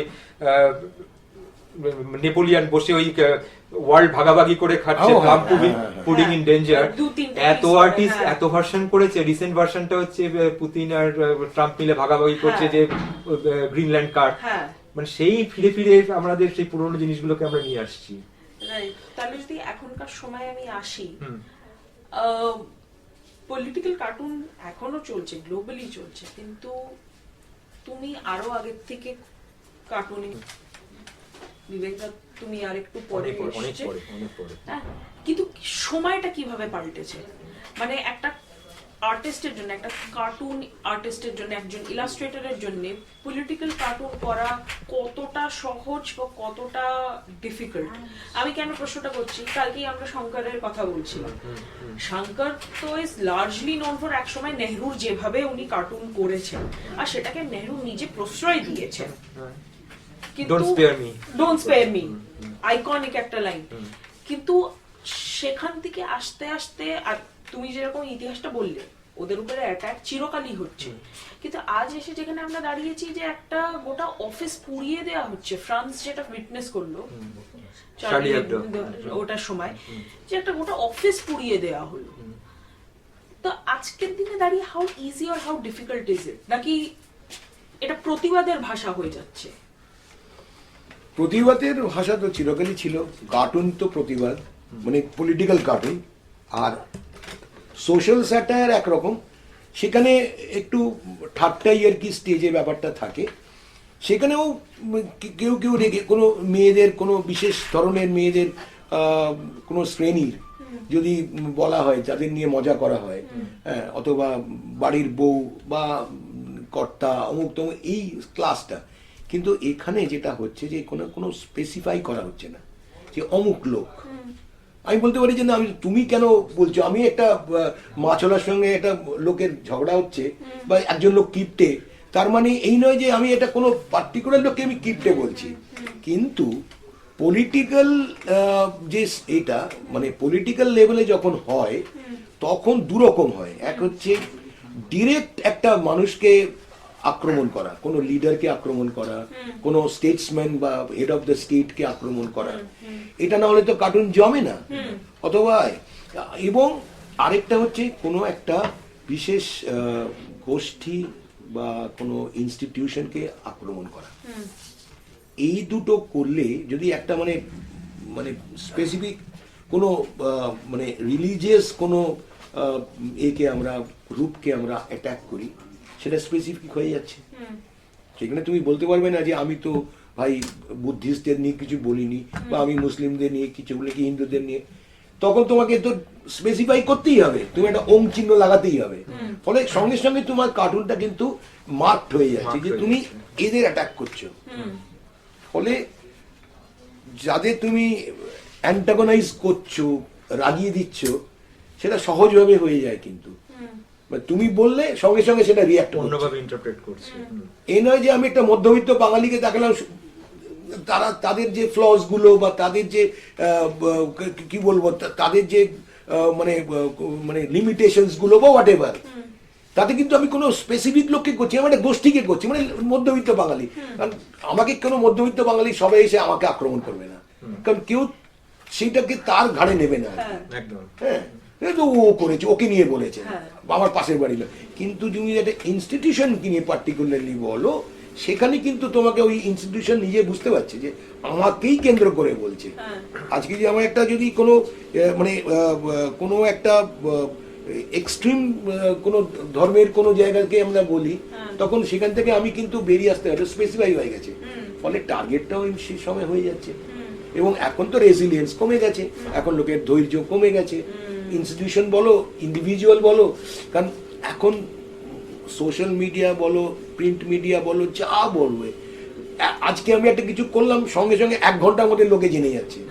so people has to be very alert, এবং সেইখানে তারা সেন্সিটিভ। আগে এই বিখ্যাত আমি জানি, আমি সব বিখ্যাত লোকেদের মানে সো কল্ড সেলিব্রিটি, তাদের কত ইজি অ্যাক্সেস ছিল তাদের কাছে। আমি দরজা খুলে তার বাড়িতে ঢুকে যেতে পারতাম, এখন তুমি পারবে না। আগে উত্তম কুমারের আশপাশে লোকে ঘোরাঘুরি করতো, হ্যাঁ, একটা দিন বসে দেখছে, আমি নিজে দেখেছি। এখন একটা বিয়ে বাড়িতে যদি কোনো সেলিব্রিটি আসে, কোনো ফিল্ম স্টার আসে, তার আগে থেকে মানে 1000টা লোকে সেখানে কটন করে ফেলে। পলিটিক্যাল লিডার তো বটেই, হ্যাঁ, মানে যে যতটা মানে কন্ট্রোভার্সিয়াল হবে, সে তার তত বেশি জেড ক্যাটাগরি হবে আর কি। ফলে এইগুলো হচ্ছে গিয়ে মানে তারাও খুব অ্যালার্ট হয়ে যাচ্ছে, সেন্সিটিভ হয়ে যাচ্ছে, এবং কোনো ঝামেলায় যেতে চাইছে না। কেউ আমাকে নিয়ে কিছু বলছে, আগে ব্যাপারগুলো উদার ছিল। তবে তুমি যেটা বললে লক্ষ্মণ, এই শঙ্কর কিন্তু যদি তুমি শঙ্করের কার্টুন দেখো, ও কিন্তু খুব ডাইরেক্টলি নেহরুকে কোনোদিন কোনো খারাপ ভাবে তাকে নিয়ে কিন্তু কোনো রিডিকিউল করেনি। ঠিকই, মানে নেহরু মডার্ন ইন্ডিয়াকে এগিয়ে নিয়ে যাচ্ছে। হ্যাঁ, একটা প্লেনেতে বসে আছে, পিছনের দিকে গরু গাড়ি টেনে নিয়ে যাচ্ছে। এই ধরনের কার্টুন কিন্তু করেছে, মানে কিছুটা মানে ভালো দিকে কন্ট্রোভার্সি করে। হ্যাঁ ঠিকই, ওনাকে অ্যাবসলিউট রিডিকিউল করেনি, কিন্তু এরকম কার্টুন আছে যেখানে ওনার পলিসিকে হয়তো ক্রিটিসাইজ করেছে। বা একটা আমার যেরকম আছে, শঙ্করেরই তো বোধহয় ছিল, তোমরা মানে যদি আমি ভুল করছি আমাকে ঠিক করে দিও, যে একটা দেয়ালের উপরে নেহরু দাঁড়িয়ে আছেন, দেশের মধ্যে চিৎকার চেঁচামেচি সব চলছে, আর বিদেশে লোকে নেহরুকে একেবারে সেলিউট করছে। So it's also, he is also criticizing যে দেশের মধ্যে আপনি পিট করে দাঁড়িয়েছেন, আপনার দেশের লোকেরা কিন্তু লড়ছে, বাইরে যতই ভালো আপনি ইমপ্রেশন দেখান। সো উনি কিন্তু একটা সফট কার্টুন ক্রিটিসাইজ করেছে, সেটা করা হয়েছে, এবং ওর মধ্যে সেই সেন্স অফ হিউমারটা ছিল, এবং ওটার জন্যই উনি বলেছিলেন যে ডোন্ট স্পেয়ার মি, কারণ তুমি যদি কার্টুনটা করো, তাহলে আমি অ্যাটলিস্ট আমার যে শর্টকামিং গুলোকে দেখতে পাবো, আমি ওটাকে ইয়ে করার চেষ্টা করবো, ওটাকে শুধরে নেওয়ার চেষ্টা করবো, যে জিনিসটা এখন আর নেই। আর সেই জায়গা থেকে অ্যাকচুয়ালি পলিটিক্যাল লিডারটা চাইতো তাদের নিয়ে কার্টুন হোক, তাদের পপুলারিটিও বাড়ছে, সেটা হ্যাঁ, মানে ও মানে নিজে এসে যতীন চক্রবর্তী ফর ওয়ান, যতীন চক্রবর্তীকে নিয়ে মানে সেই সময় পূর্তমন্ত্রী যখন ছিলেন, সেই সময় সব থেকে বেশি জ্যাকি বলা হতো, তাকে নিয়ে প্রচুর কার্টুন করা হতো, মজা করা হতো, আর উনি এনজয় করতেন। আমি নিজে, আমার নিজের একটা অভিজ্ঞতা আছে, সেটা যে আমি একটা সময় তো মানে ইদানিং সেভাবে হয় না, আমি একটা সময় এক্সটেন্সিভলি লোকের ক্যারিকেচার করতাম। এবার টেলিগ্রাফে একটা ক্যারিকেচার করেছিলাম আমি, তখন মেয়র ছিলেন সুব্রত মুখার্জি। এবং ক্যারিকেচারটা হয়েছিল তাকে একটা ন্যাপি পরিয়ে বসিয়ে দিয়েছিলাম, হ্যাঁ মা মা বলে ডাকছে, তখন ওখানে একটা ওই মা বলে একটা গেট করার প্ল্যান ছিল, সেটা আলটিমেটলি মানে ভেস্তে যায়, কিন্তু সেটা নিয়ে মজা করে যে ওটা কেন করছে, এটা ক্যালকাটা গেট ঢুকবে ওখান দিয়ে এই হাওড়ার দিকটায়, সেকেন্ড হুগলি ব্রিজ পেরিয়ে ওরকম একটা জায়গায়, তখন বুঝে তো সেইটা নিয়ে মজা করে যে ও মানে মানে মা নাম দিয়েছে এবং একটা বাচ্চা, এবং মানে খুব কি বলবো মানে তার কোনো মানে নেই, মানে সেটা বুদ্ধিশুদ্ধি নেই আর কি, সেই হ্যাঁ তো সেইটা বোঝানোর জন্য তা আমাকে দিয়ে তো লেখালো, মানে লেখাটা হয়েছে আমাকে দিয়ে আঁকালো এবং সেটা ফ্রন্ট পেজেই গেল। তা আমি তো ভয়ে ভয়ে আঁকলাম, ওটা ওরা খুব করলো, যে এবার তো লালবাজার থেকে যাবে ধরে নিয়ে যাবে, মেয়রকে আমি ন্যাপি পরিয়ে বসিয়েছি আর মা মা বলছে। তো এবারে কিছুদিন মানে সপ্তাহখানেক পরে ওই যে ছেলেটি লিখেছিল আর্টিকেলটা, সে এসে আমায় বলছে যে এরকম আপনার এই ক্যারিকেচারটা আপনি আমায় দেবেন, বলে কেন, বলো ওটা মেয়র ওটা চেয়েছে, অরিজিনালটা ওটা রাখবে কালেকশনে। তা আমি বললাম এই বাপরে, এটা তো আমি আনএক্সপেক্টেড। তা আমি তখন একটা ওই সুযোগটা নিলাম, আমি তখন বললাম যে আমি নিজে কি দিতে পারি, ওই কর্পোরেশনের বিল্ডিং এ আর কি, হ্যাঁ। তো আমাকে নিয়ে গেল এবং আমি ওই সেই সুব্রত মুখার্জি বসে একবারই মেয়রের ঘরে ঢুকেছিলাম, বিরাট বড়, উনি খুব খুশি হলেন, আর সে আমাকে বললেন নেহেরু ফ্যাসফ্যাসে গলায়, নেহেরুজিও কার্টুন ভালোবাসতেন, হ্যাঁ মানে নেহেরুজির পরে ও আর কি। যাই হোক মানে ই টুক ইট ভেরি স্পোর্টিংলি, আমি কার্টুনটাকে গিফট করে এলাম, ওখানে বসে একটা ক্যারিকেচার করেছিলাম, সেটা আপনি সই করে দিয়েছিলেন আমার। তো আমার তো এক্সপিরিয়েন্স ওই, আর অ্যাকচুয়ালি ক্যারিকেচার যদি তুমি কার্টুন বা ক্যারিকেচার যাই বলো, ক্যারিকেচার করলে তার মুখটা একটু বিকৃত হয়ে যায়, মানে that is the basic thing, এবং খুব বেশি লোক না সেটা চায় না যে আমাকে এরকম দেখতে হয়ে যাচ্ছে, মানে খুব সেন্সিটিভ হয়, বা তলিও হয়তো ভাবে না ক্যারিকেচার বা কার্টুনটার কি উদ্দেশ্যে, তার থেকে বড় হয়ে যায় যে আমাকে ডিস্টার্ব করে এরকম আঁকা হয়েছে, এবং যে মুহূর্তে আমি কাকুকে নিয়ে কার্টুন বানাবো সাথে সাথে এটা দাগিয়ে দেবো, তাহলে তুমি হচ্ছে অমুক দলের হয়ে, ওটা তো মানে পলিটিক্যাল সাইড হয়ে গেল, যে মানে তার কি বলবো ইডিওলজি নিয়ে কথা বলছি। কিন্তু ইভেন তাই নয়, আমি তারাপদ রায় যিনি খুব মানে একসময় খুব মানে রসসাহিত্যিক আর কি, হিউমার নিয়ে লিখতেন, স্যাটারিক্যাল, তো ওর বাড়িতে গিয়ে আমি একবার ওর ক্যারিকেচার করতে গিয়েছিলাম, লাইভ ক্যারিকেচার, তখন আমি এরকম করতাম গিয়ে। তো এই বইটাতেও আছে ওই ক্যারিকেচারটা, এবং উনি সেদিন খালি গায়ে মানে খুব একটা মানে ওবেস চেয়ার আর কি, মোটা থপথপে, এবং লুঙ্গিটা বুক অব্দি নিয়েছেন, এইখান থেকে লুঙ্গিটা পরে উনি কিছু কাজ করছেন দরকারি। তো আমি গিয়ে ওই অবস্থায় এঁকেছিলাম, ঠিক ওই জায়গাটায় এঁকেছিলাম, এবং ভদ্রলোকে দেখতেও মানে সেই মানে কার্টুনিস্টের একটা মানে খুব ডিলাইট যাকে মানে। উনি দেখলেন, দেখতে ওর স্ত্রীকে দেখালেন, দেখে বললেন হ্যাঁ ক্যারিকেচার তো এরকমই হয়, মানে ব্যাপারটাকে কি সুন্দরভাবে অ্যাকসেপ্ট করে নিয়ে। আমি তো ভাবলাম যে ওরকম একটা উদ্ভট দেখতে চেহারাটা করেছি, তারপর এরকম করে না আমাকে কেন এরকম আঁকলে, তা নয়, আবার অন্যরকম জামাটা পরে সেটা নবনীতা দেব সেন ঠিক তাই করেছিলেন। ওর বাড়িতে গিয়েছি, আর আমি তো আমার একটু মানে পারিবারিক সম্পর্ক আছে, তা আমি গিয়ে উনি তো খাটে নামে শুয়ে আছেন, আমি ওকে আঁকলাম, তারপরে এটাকে তো আঁকতে যেই আঁকছে তারা আমি একটু চান করে সেজে গুজে আসি। আসলে সবাই মোটামুটি নিজের ব্যাপারে একটু সচেতন হয়ে একটু করার নেই। অ্যান্ড অন বিবেকস নোট, জামা কাপড় পরে আসিটা আমাকে অন্য কিছু রিমাইন্ড করাচ্ছি, গোয়েন্দা আসুক আমি কিন্তু জামা চড়াবো না।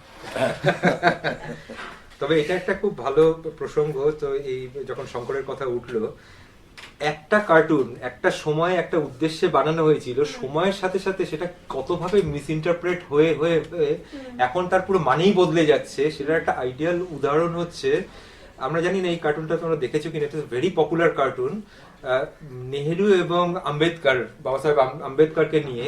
তো তখন এই যে প্রচুর, তখন এই কনস্টিটিউশন তৈরি হয়ে গেছে, অনেক কিছু প্রোগ্রেসের কথা ভাবা আছে, কিন্তু প্রোগ্রেস হচ্ছে না ফর ভেরিয়াস বিউরোক্রেটিক রিজন। তো ওখানে দেখাচ্ছে যে মানে নেহেরু এবং আম্বেদকর দুজনেই আপ্রাণ চেষ্টা করছে। দেখাচ্ছে নেহেরুর হাতে একটা চাবুক, প্রচুর ওই লোকজন দাঁড়িয়ে আছে ওখানে, আর সামনে আর কি একটা কচ্ছপের ওপর বাবা আম্বেদকর বসে কচ্ছপকে তাড়াতাড়ি চলো করছে। তো সেইটা তখন শঙ্কর উইকলিতে বেরিয়েছিল, ভীষণ পপুলার কার্টুন, নেটে সার্চ করলেই পাওয়া যাবে। এবং সেই কার্টুনটা এনসিইআরটির যে টেক্সট বুক, যে হ্যাঁ। 9-10 এর যে টেক্সট বুক হ্যাঁ। পলিটিক্যাল সায়েন্সে, সেইখানেও স্থান পেয়েছে, হ্যাঁ। বহু বছর ধরে ছিল। কয়েক বছর আগে এইটা নিয়ে হঠাৎ করে একটা ইরাপশন হয় বা লোকসভায়, তো তখনকার মায়াবতী ফাতি সবাই ছিল, বলেছে এই কার্টুন ইমিডিয়েটলি এখান থেকে সরানো উচিত। মানে সময়ের সাথে সাথে কতটা চেঞ্জ হচ্ছে, না এটাকে দলিতদের অপমান করা হচ্ছে। আম্বেদকরকে এরকম করেছি আমরা। মুশকিলটা এটাকে নিয়ে এটা অ্যানালিসিস হয়েছে, এবার অনেক কার্টুনিস্ট এবং রিসার্চাররা এই পার্টিকুলার টপিকটার উপর মানে অ্যানালিসিস করেছে। তাহলে যে লোকগুলো দাঁড়িয়ে আছে এবং নেহেরু কেন হাতে চাবুক, তারা কিন্তু এটা বুঝছে না লোকেরা দাঁড়িয়ে আছে, তারা কাজ করছে না, প্রোগ্রেসটাকে ওই টর্টয়েসের হিসেবে দেখানো হচ্ছে। এরা দুজন মিলে চাবুক দিয়ে মানে তাড়াতাড়ি চলো, সেখানে ওই দলিতগুলো এবং এদের হাতে চাবুক, এটাই বড় হয়ে গেল। গোটা আলোচনার মধ্যে কচ্ছপটাই হাওয়া, মানে কচ্ছপটার যে গুরুত্বটা কি সেটা কারণ মাথায় নেই। সিগনিফিকেন্সটা কি? আলটিমেটলি কি হলো, বই থেকে ওটাকে সরিয়ে দেওয়া হলো এবং সেই সময় যিনি এনসিইআরটির হেড ছিলেন ওনাকেও চাকরি ছাড়তে হলো। কিন্তু তাকে বোঝানো গেল না যে কার্টুনটা তোমরা কি মানেটা বুঝতে পেরেছো, তারা সেই বোঝার জায়গাতেই নেই। এটা দলিতদের এগেইনস্টে এটা থাকবে না। না, এখানে আমি আরেকটা জিনিস বলি, আমি লক্ষ্য করেছি ক্যারিকেচার ব্যাপারটা না খুব একটা গুরুত্ব দেওয়া হয় না, খুব একটা মানে তাকে একটু ডিগ্রেড করে রাখা হয়। ক্যারিকেচার ওটা তো একটা সাবস্ট্যান্ডার্ড ফর্ম অফ আর্ট, সেটা কিভাবে বোঝা যায়। বিদেশে এই মানে সাধারণ লোক নয়, যারা মনে করো বিথোভেন, বাক, এই লেভেলে যে সমস্ত মিউজিশিয়ানস যারা ছিল এবং মানে ওই লেভেলের যারা মানে জিনিয়াস, তাদের রেকর্ড কভারে, তাদের ক্যাসেট কভারে তাদের ক্যারিকেচার ব্যবহার করা হয়েছে। মানে ওরা কোন লেভেলে ক্যারিকেচারটাকে অ্যাপ্রিসিয়েট করতে পারে। Laurence Olivier for instance, Laurence অলিভিয়ারের অটোবায়োগ্রাফিতে কিন্তু তার ক্যারিকেচারটা, এমন উনি নিজেই ক্যারিকেচারিস্টের সঙ্গে যোগাযোগ করে মানে সেই ওনার নাটক করছিল, সেই ক্যারিকেচারিস্ট একটা ছোট্ট রোল করছিল সেইবারে তখন। তো ওইখানে ওই স্টেজের সাইডে দাঁড়িয়ে ও একটা লরেন্স অলিভিয়ার একটা ক্যারিকেচার করেছিল এবং ভয় ভয় ওকে দেখিয়েছিল, বা ও বোধহয় খেয়াল করেছিল যে ও একটা কিছু আঁকছে ওকে, বলে দেখি। এবং ও এত ভালো লেগেছে, পরে যখন ওটা ওর যখন অটোবায়োগ্রাফি বেরোলো তখন ওই ক্যারিকেচারটা কাভারে ছিল। অর্থাৎ ওরা কিন্তু এটাকে নিয়ে মানে খুব, ওই বললাম যে এটাকে এই করে। আমাদের এখানে রবিশঙ্করের রেকর্ড কভারে যদি তুমি পারবে রবিশঙ্করের ক্যারিকেচার দিয়ে করতে, ছুঁড়ে ফেলে দেবে, মানে বিশ্বাসই মানে ভাবতেই পারবে না যে এটা হয়। মানে ক্যারিকেচার ওকে নিয়ে মজা করা, না না না, একদম একদম এই একটা জায়গা আছে আমাদের, এটা থেকে আমরা বোধহয় উত্তীর্ণ হতে পারিনি। মানে কিছু কিছু অন্তত মানে সম্পাদক আছে তারা একটু অন্যভাবে ভাবার চেষ্টা করে, দেখি না ইলাস্ট্রেটিভ উইকলি তো প্রত্যেক উইকে একটা প্রোফাইল বেরোতো, ওই লক্ষ্মণ ক্যারিকেচার করতে। মারিওকে বিদেশে পাঠানো হয়েছিল, সামনে থেকে বসে সমস্ত ক্যারিকেচার করে পার্লবাগ ইত্যাদি ইয়ে করে নিয়ে আসবে, তার সঙ্গে ইন্টারঅ্যাক্ট। মানে এটা আসলে তুমি যেটা বললে ঠিকই, যে এডিটোরিয়াল এরা ঠিক করবে কে কিরম এডিটর, তার কিরম মানে ব্যাকবোনটা কত স্ট্রং, সে কত বোল্ড, সে কতটা নিতে পারবে। হ্যাঁ, এইটার এই যে আমাদের এখানে তখন আনন্দবাজারে শুনেছি, চণ্ডী লাহিড়ির মুখে শুনেছি যে অশোক কুমার সরকার এত মানে আপরাইট মানুষ ছিলেন এবং মানে নো ননসেন্স গোছের, যে চণ্ডী লাহিড়ি অনেক অতুল্য ঘোষ এটসেট্রা যখন পাওয়ারফুল সব লোকজন, তাদের তো খুব মানে চটিয়ে দিয়েছিলেন। যখন দিতেন তো কোর্টে যেত, উনি বলতেন যে তোমায় কিচ্ছু করতে হবে না, যা সামলাবো আমি, কেস টেস হলে কি হলে আমি লড়বো, তোমার মানে ওই যে ডিফেন্ড করা, এই যে এডিটর তাকে এই যে সাপোর্টিভ এই জায়গাটা তো আর নেই এখন। এডিটরই বলে না না তুমি এই এদের লিখে দেয়, এই এদের আঁকতে পারবে না, এই করে এই কয়েকজনকে তুমি একদম মাখবে না। হ্যাঁ, যেটা মানে আমরা এই আলোচনাটা শুরু করার আগে আপনার সাথে আমার কথা হচ্ছিল যে এখন জার্নালিজমে এটা ডিপেন্ড করে এডিটোরিয়াল এবং মালিকের, সে কতটা কম্প্রোমাইজ করবে, কতটা করবে না, এবং তার কতটা বেনিফিট হবে, কি তার কতটা ক্ষতি হবে, এইগুলো নিয়ে। কারণ অনেক সময় এই সমস্ত বড় বড় হাউস বা বড় বড় ইন্ডাস্ট্রি বা সেই সব লোক, তারা বিজ্ঞাপন বন্ধ করে দেবে। আমাদের এখানে তো সরকারি বিজ্ঞাপন বন্ধ হয়ে গেছিল আনন্দবাজারে মাঝখানে, আবার তো কম্প্রোমাইজ করে সব আন্ডারস্ট্যান্ডিং করে আবার হচ্ছে। এই রিস্ক গুলো কেউ নিতে পারে না এবং নিতে চায় না, নিলে কাগজের ক্ষতি, কোম্পানির ক্ষতি। এই প্রশ্নটা আমি করেছিলাম আমাদের এই পত্রিকার জন্যই অজিত নাইনকে। তো তার যখন ইন্টারভিউ হয়েছে তখন আমি এই প্রশ্নটাই তুলেছিলাম। অজিত নাইন যেরকম এই ব্যাপারে খুব ভোকাল ছিলেন। অজিত নাইন আমার এবং দেবাশিস দা দুজনেরই অত্যন্ত প্রিয় কার্টুনিস্ট। তো তাকে আমি যখন জিজ্ঞেস করেছিলাম যে এই ডুজ অ্যান্ড ডোন্টস এই ব্যাপারটা আসবে কি করে, মানে এখন আমরা যারা কার্টুন করবার চেষ্টা করছি বা যারা করছে বা ভবিষ্যতে যারা আসবে তাদেরকে কিভাবে, মানে তারা কিভাবে এই জিনিসগুলো বুঝবে। আমি কার্টুন আঁকতে চাইলেই যে কার্টুন রেখে দেওয়া যাবে এবং সেটা একটা কার্টুন হবে তার কোনো মানে নেই, এবং সেটা করতে গিয়ে আমরা অজান্তেই হয়তো এমন কিছু করে ফেলছি যেটার জন্য একটা মানে ব্যাকল্যাশ এসে যেতে পারে। তো এটা যখন আপনি এত বছর ধরে করছেন, আপনার কি কোনো ডুজ অ্যান্ড ডোন্টস আপনার উপর চাপিয়ে দেওয়া হয়েছে বা আপনি নিজে একটা ডুজ অ্যান্ড ডোন্টস এর একটা মানে ওই মানে লক্ষ্মণ রেখা নিজেই তৈরি করে নিয়ে তার মাঝখানেই করেছেন? তখন উনি একটা কথা বলছেন যেটা খুব ভ্যালুয়েবল, যে এখন অনেক কার্টুন হচ্ছে, অনেক নিউজ হচ্ছে, এক নিউজেরই 50 রকম ইন্টারপ্রিটেশন হচ্ছে, মানে একটা এখন হচ্ছে একটা মানে আমাদের অবস্থা হচ্ছে যে মানে চারদিকে প্রচুর খবর, মানে এবার তোমাকে সেখান থেকে খবর পিক করে নিতে। আগে যেরকম একটা খবরের কাগজ সকালবেলা আসতো, আমি সেটা পড়ে সে দিনের খবর বুঝতাম। এখন মানে তুমি খবর জানতে চাও বা না চাও, তোমাকে একবার খবর গিলিয়ে দেওয়া হচ্ছে নানা রকম ইন্টারপ্রিটেশনে, এবং তার জন্য তোমার কার্টুন হচ্ছে, তার জন্য হচ্ছে মানে খবর, এমনি খবর হচ্ছে, নিউজ মিডিয়া আছে, মিম হচ্ছে। তো উনি একটা জিনিস বলছেন, তুমি যদি পেছনের দিকে তাকিয়ে দেখো, কার্টুন ক্যানট টেল লাই। সুতরাং তখন যে কার্টুনিস্টরা যে ছবিটা এঁকে গেছেন, তারা কিন্তু তাদের চোখ দিয়ে দেখেছেন তুমি যত খবরের কাগজে সব খবর পড়ো তার সামারি হচ্ছে ওই কার্টুনটা সেই দিনের। ওই জন্য তখনকার দিনে অনেকে খবরের কাগজ খুলে আগে প্রথম দিকে ওই কুট্টির কার্টুনটা দেখে নিতেন যে মানে সেই কি হচ্ছে, তারপরে আস্তে আস্তে খবরের কাগজে অথবা আমরা যখন বড় হচ্ছি তখন আরকে লক্ষ্মণ। তো সেই জন্য উনি বলেছেন আমাদের ওই ব্যাপারগুলো নিয়ে আমরা একটু সেন্সিটিভ সবসময়।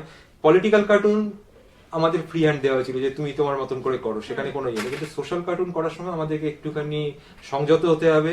কিছু জিনিস ডুজ অ্যান্ড ডোন্টস আমাদেরকে মেনে চলতে হবে, যে জিনিসটাকে তুমি করতে পারো। যেরকম ন্যাশনাল সিম্বলকে তুমি ডিস্টর্ট করে কিছু করতে পারো না। তুমি একটা মানে অশোক স্তম্ভকে নিয়ে তুমি ওখানে সিংহর জায়গায় একটা ছাগল বসিয়ে দিতে পারো না। তেমনি ইন্ডিয়ার ন্যাশনাল ফ্ল্যাগ নিয়ে তুমি কিছু করতে পারো না। তুমি কোনো রিজিয়ন মানে কোনো রিলিজিয়াস সেন্টিমেন্টকে আঘাত করতে পারো না। তুমি একজন পাঞ্জাবি তার টারবান নিয়ে তুমি কিছু করতে পারো না। এই জিনিসগুলোকে তোমাকে ভাবতে হবে। যখন আমি আঁকছি, আমি আঁকার সময় তার মানে কনসিকুয়েন্স কি হতে চলেছে সেটা ভাবছি না। একজন গুড কার্টুনিস্টের মানে আসল জায়গাটা হচ্ছে গুড টেস্ট, যে তুমি অনেক সুন্দরভাবে অনেক সংযতভাবে একটা কথা তুমি বলতে পারো, সেই জিনিসটাকে তোমাকে ভাবতে হবে। বিশেষ করে আমাদের সোসাইটিটাই এমন হয়ে গেছে, তুমি কোনো মহিলার ক্যারিকেচার করে মহিলাকে নিয়ে তুমি মানে একটা ব্যঙ্গ করলে সেটা অনেকে নিতে চায় না। তো এই সমস্ত জিনিস তোমাকে মাথায় ভাবতে হবে। এইখানে হচ্ছে যে বিদেশের কার্টুনিস্টদের সাথে আমাদের একটা তফাৎ, ওখানে ফ্রিডম অফ স্পিচ আছে, ওরা যা খুশি তাই করতে পারে, কিন্তু আমাদের এখানকার সোশ্যাল স্ট্রাকচারটাই এমন, ওটাকে তুমি বাইপাস করে চলতে পারো। অমলদাকেই ঠিক, অমলদার শেষ জীবনে অমলদা খুব রিগ্রেট করেছিল। এমনিতে আঁকতে তখন তো হাত টাত ভালো চলতো না, চোখে দেখতে পাচ্ছিলেন না, তো তখন এই একটা কার্টুন উনি করেছিলেন ওই জল জমা নিয়ে, হ্যাঁ, এবং আমাদের কর্পোরেশন, মিউনিসিপ্যাল কর্পোরেশনের যে মানে অকর্মণ্যতা বা এটা নিয়ে। তো অমলদা বললেন যে আমাকে এরকম কত কার্টুন আমি করি, কিন্তু সেগুলো সব ফেলে দেয়, ছাপে না। খুব দুঃখ পেয়েছিলেন। 2-3টে কার্টুনের কথা আমি বলেছেন, তার মধ্যে এটা একটা, যে আমি 3-4টে কার্টুন করে দিচ্ছি, তার মধ্যে ওই একটা কার্টুন যেটা একটু সেফ, সেটা দেখে সত্যিকারের যেটা যেখানে আমি আঘাত করেছি সেই কার্টুনটা ছাপা হলো না। অর্থাৎ ওইখানেও মানে ম্যানেজমেন্ট বা তারা চান না যে কোনো রকম ঝামেলায় জড়িয়ে পড়তে। আরেকটা জিনিস সেটা হচ্ছে গিয়ে মানে কার্টুনিস্টদের খুব দুর্ভাগ্য যে তারা এমন একটা কাগজের সঙ্গে জড়িয়ে পড়ে যেখানে সেই কাগজ একটা পার্টিকুলার ইডিওলজিকে ফলো করে বা একটা পলিটিক্যাল পার্টিকে ফলো করে চলে। হ্যাঁ, আজকে আমি মানে জোর দিয়ে বলছি, আজকে এই উত্তরবঙ্গ সংবাদের অভি কিন্তু মানে কখনো ওই আমাদের এখানকার রাজ্যের যে পার্টিকে কোনোদিন ওর যা কিছু হচ্ছে গিয়ে সেন্টারের খবরের কাগজের লাইন, সেটাকে বাইপাস করে আমি খুব ভালো করে আমি লক্ষ্য করেছি। অর্থাৎ ও হ্যান্ডিক্যাপ্ট, ও যাতে চাইছে যে এই ইস্যুটাকে নিয়ে আঁকি, কিন্তু ওকে বলে দেওয়া হচ্ছে না ওই ইস্যুটা নিয়ে আঁকো। এবং এইগুলো কিন্তু এখন কার্টুনিস্টদের আর কোনো সেই স্বাধীনতার জায়গাটা কিন্তু, যে কারণে কার্টুন বন্ধ করে দিয়েছিল শঙ্কর, যেদিন থেকে ইমার্জেন্সি ডিক্লেয়ার হলো, শঙ্কর কার্টুন করা বন্ধ করে দিল এবং বললো যে আমার শঙ্কর সুইটলি দরকার নেই, তুলে দিল। বলে যে আমার মেয়ের বয়সী যে সে আমাকে এসে হুমকি দেবে, হ্যাঁ। অ্যাকচুয়ালি তো বন্ধুর মেয়ে তো, হ্যাঁ। ফলে ও এখানে ওর একটা প্রেস্টিজের ব্যাপার ছিল হ্যাঁ। যে আমায় কেউ যদি কিছু বলে তাহলে তো আমার গায়ে লাগবে, বলে ও রিস্ক না নিয়ে এও তো তাই আমাদের লক্ষ্মণকে কথা বলেছিল যে এটা আমাদের রুজি রুটি, তোমরা যদি আমাদের মুখই বন্ধ করে দাও তাহলে আমাদের চলবে কি করে। এবং এইটা নিয়ে শুধু কার্টুন না, এই যে যেটা দেবাশিসদা শেষে বললেন যে এখন তো এই যে বন্ধ করে দেওয়াটা এটা তো অনেকটা মেইন স্ট্রিম বিকিয়ে যাওয়ার মতো আর কি। এই যে সংবাদ মাধ্যমের যে মেইন স্ট্রিমটা বিকিয়ে যাওয়া সেইটা তাদের লাইন হিসেবে তোমাকে কম্প্রোমাইজ করা। একদম। এবং এটা নিয়ে যখন ইমার্জেন্সির সময়ের কথাটা দেবাশিসদা বলছেন, সেই সময়টায় বিস্তর ছবি তৈরি হচ্ছিল কিন্তু মানে এই ব্যাপারটাকে উদ্দেশ্য করে, যেমন একটা কমার্শিয়াল ছবি আছে মাশাল বলে, দিলীপ কুমার, তো এই প্রেস বন্ধ হয়ে যাওয়া ইত্যাদি এই নিয়ে আপনি বোধহয় নিউ দিল্লি টাইমস, হ্যাঁ নিউ দিল্লি টাইমস সাংবাদিককে মেরে যাবার তো বহু সিনেমা হয়েছে আমাদের এখানে। গৌতম ঘোষ কে মেরে দিল ওই বুদ্ধদেব দাশগুপ্তর ওই ছবিটাতে। হ্যাঁ হ্যাঁ হ্যাঁ। তো সাংবাদিকের সব থেকে বেশি মানে মানে একদম এতে রয়েছে, মানে যখন তখন তারা তো শিকার ওই সময় যখন সব থেকে ভালনারেবল। ওই জন্য ওই সময় কোনো কার্টুন কোথাও বেরোয়নি, তখন ওই বোধহয় ওটা বোধহয় ইন্ডিয়ান এক্সপ্রেস ওরা এই কার্টুনের জায়গাটা একটা ফাঁকা রেখে একটা পেপার পাবলিশ করেছিল যে মানে এইটা আমাদেরকে বলতে দেওয়া হচ্ছে না। গণশত্রুতে দেখো না, হ্যাঁ। করলো না, দীপঙ্কর তো করতে দিল না। সম্পাদক ছিল, ও বললো না না এই লেখাটা ছাপবো না আমি। একমাত্র আবু আব্রাহামই তার সময় ওই বেশ কিছু কার্টুন তখন ওটা ওই যে স্ট্যাম্প করে যে ক্যানট বি পাবলিশ, ওই অবস্থা নিয়ে ওটা সংকলন করেছিল। ওই একটাই বই যাতে ওই যে 2 বছরের যে ওই যে স্মৃতিটা যে কিছুই বলা যাবে না, ওখানে আবুর কিছু কার্টুন তখন বেরিয়েছিল, তার থেকে আমরা জানতে পারি ওই সময়কার ইমার্জেন্সি ফেজের কথা। উনি সাহস করে ওটা করেছিলেন। সেটাই যে সেই সময় তাও কিছু লোক সাহস দেখিয়েছিল, যেটা এখন আর পাওয়া যাচ্ছে না। তাহলে যেখান থেকে শুরু করেছিলাম সেখানেই যদি ফিরে যাই, তাহলে আর কার্টুনকে এতটা আলোচনার পর কার্টুনকে ঠিক বাচ্চাদের বিষয় আর শুধু এন্টারটেইনমেন্ট আর বলা যাচ্ছে না। তাহলে কি কার্টুনিস্টদের, ইলাস্ট্রেটরদের আমরা জার্নালিস্ট বলতে পারি? হ্যাঁ অবশ্যই। জার্নালিস্ট মানে কি? একটা জিনিসকে দেখলাম, সেটা ঘটছে বা ঘটেছে, সেটাকে আমি তুলে ধরছি আমার মতন করে, এবং কোনটা ধরবো, কোন কোন খবরটা ধরবো, এটা তো জার্নালিস্টের কাজ, যে কোনটা আজকে আমি ফ্রন্ট লাইনে নেবো আর কি, মানে হেডলাইন হবে। তো এইটা কার্টুনিস্টদের যারা, এই যে আমরা যদি লক্ষ্মণের দেখি, ও কিন্তু উনি এসে 4-5টা খবরের কাগজ পড়তেন প্রত্যেকদিন সকালে এসে, আর কাপের পর কাপ কফি খেতেন করে, দুপুরবেলা উনি কার্টুনের একটা আইডিয়া পেতেন এবং হি ইউজ টু সিলেক্ট যে কোন এটা। এবারে 3-4টে ইস্যু নিয়ে উনি আঁকলেন এবং উনি সম্পাদকের কাছে দিয়ে দিলেন, এবং সম্পাদক ডিসাইড করলো যে কোন কার্টুনটা নেব। এবার সেখানে কিন্তু সম্পাদকের মানে মানে ফাইনাল সে কিন্তু সম্পাদকের। তার যদি মনে হয় না এটা একটু বেশি হয়ে যাচ্ছে, নেবে না। তো ওই জন্য 2-3টে উনি করে দিতেন প্রত্যেক দিনই, দিয়ে ওর পাঠিয়ে দিতেন, দিয়ে বাড়ি চলে যেতেন। এটা কার্টুনিস্ট মাত্রই হয়। ফলে কার্টুনিস্ট কিন্তু জায়গাটা যে মানে ওই ওই যে রেকর্ডটা যেটা, সেটা কিন্তু রেকর্ডটাই রাখছে। কিন্তু আজকে যদি কার্টুনিস্টের কাজগুলো দেখি যেগুলো পাবলিশড হয়েছে অথবা আনপাবলিশড যাই হোক না কেন, একটা ঘটনাকে কেন্দ্র করে এবং সেটাকে অ্যানালাইজ করছে, সেটাকে ক্রিটিসাইজ করছে যে কোনটা এটা এটা এটা ভুল, এটা এটা ঠিক না। সেটা সে পেট্রোলের দাম বেড়ে যাওয়াই হোক, বা মানে বাসস্থানের সমস্যা, যেটা কার্টুনে একটা লিখেছে না, পুলিশ এসে দেখছে না, কনস্টেবল একটা পাইপের মধ্যে একটা লোক শুয়ে আছে, হ্যাঁ, তখন ও বলছে, বলে না আমি এখানেই থাকি, মানে আমি পালিয়ে এসেছি না, পালিয়ে আসিনি, আমি এখানে না না লক্ষ্মণের I am not hiding, I live here. হ্যাঁ, এরকম প্রচুর আছে। এবং এই স্যাটারগুলো কিছুটা নরমপন্থী, কিছুটা চরমপন্থী, এই আর কি, কিন্তু আছে।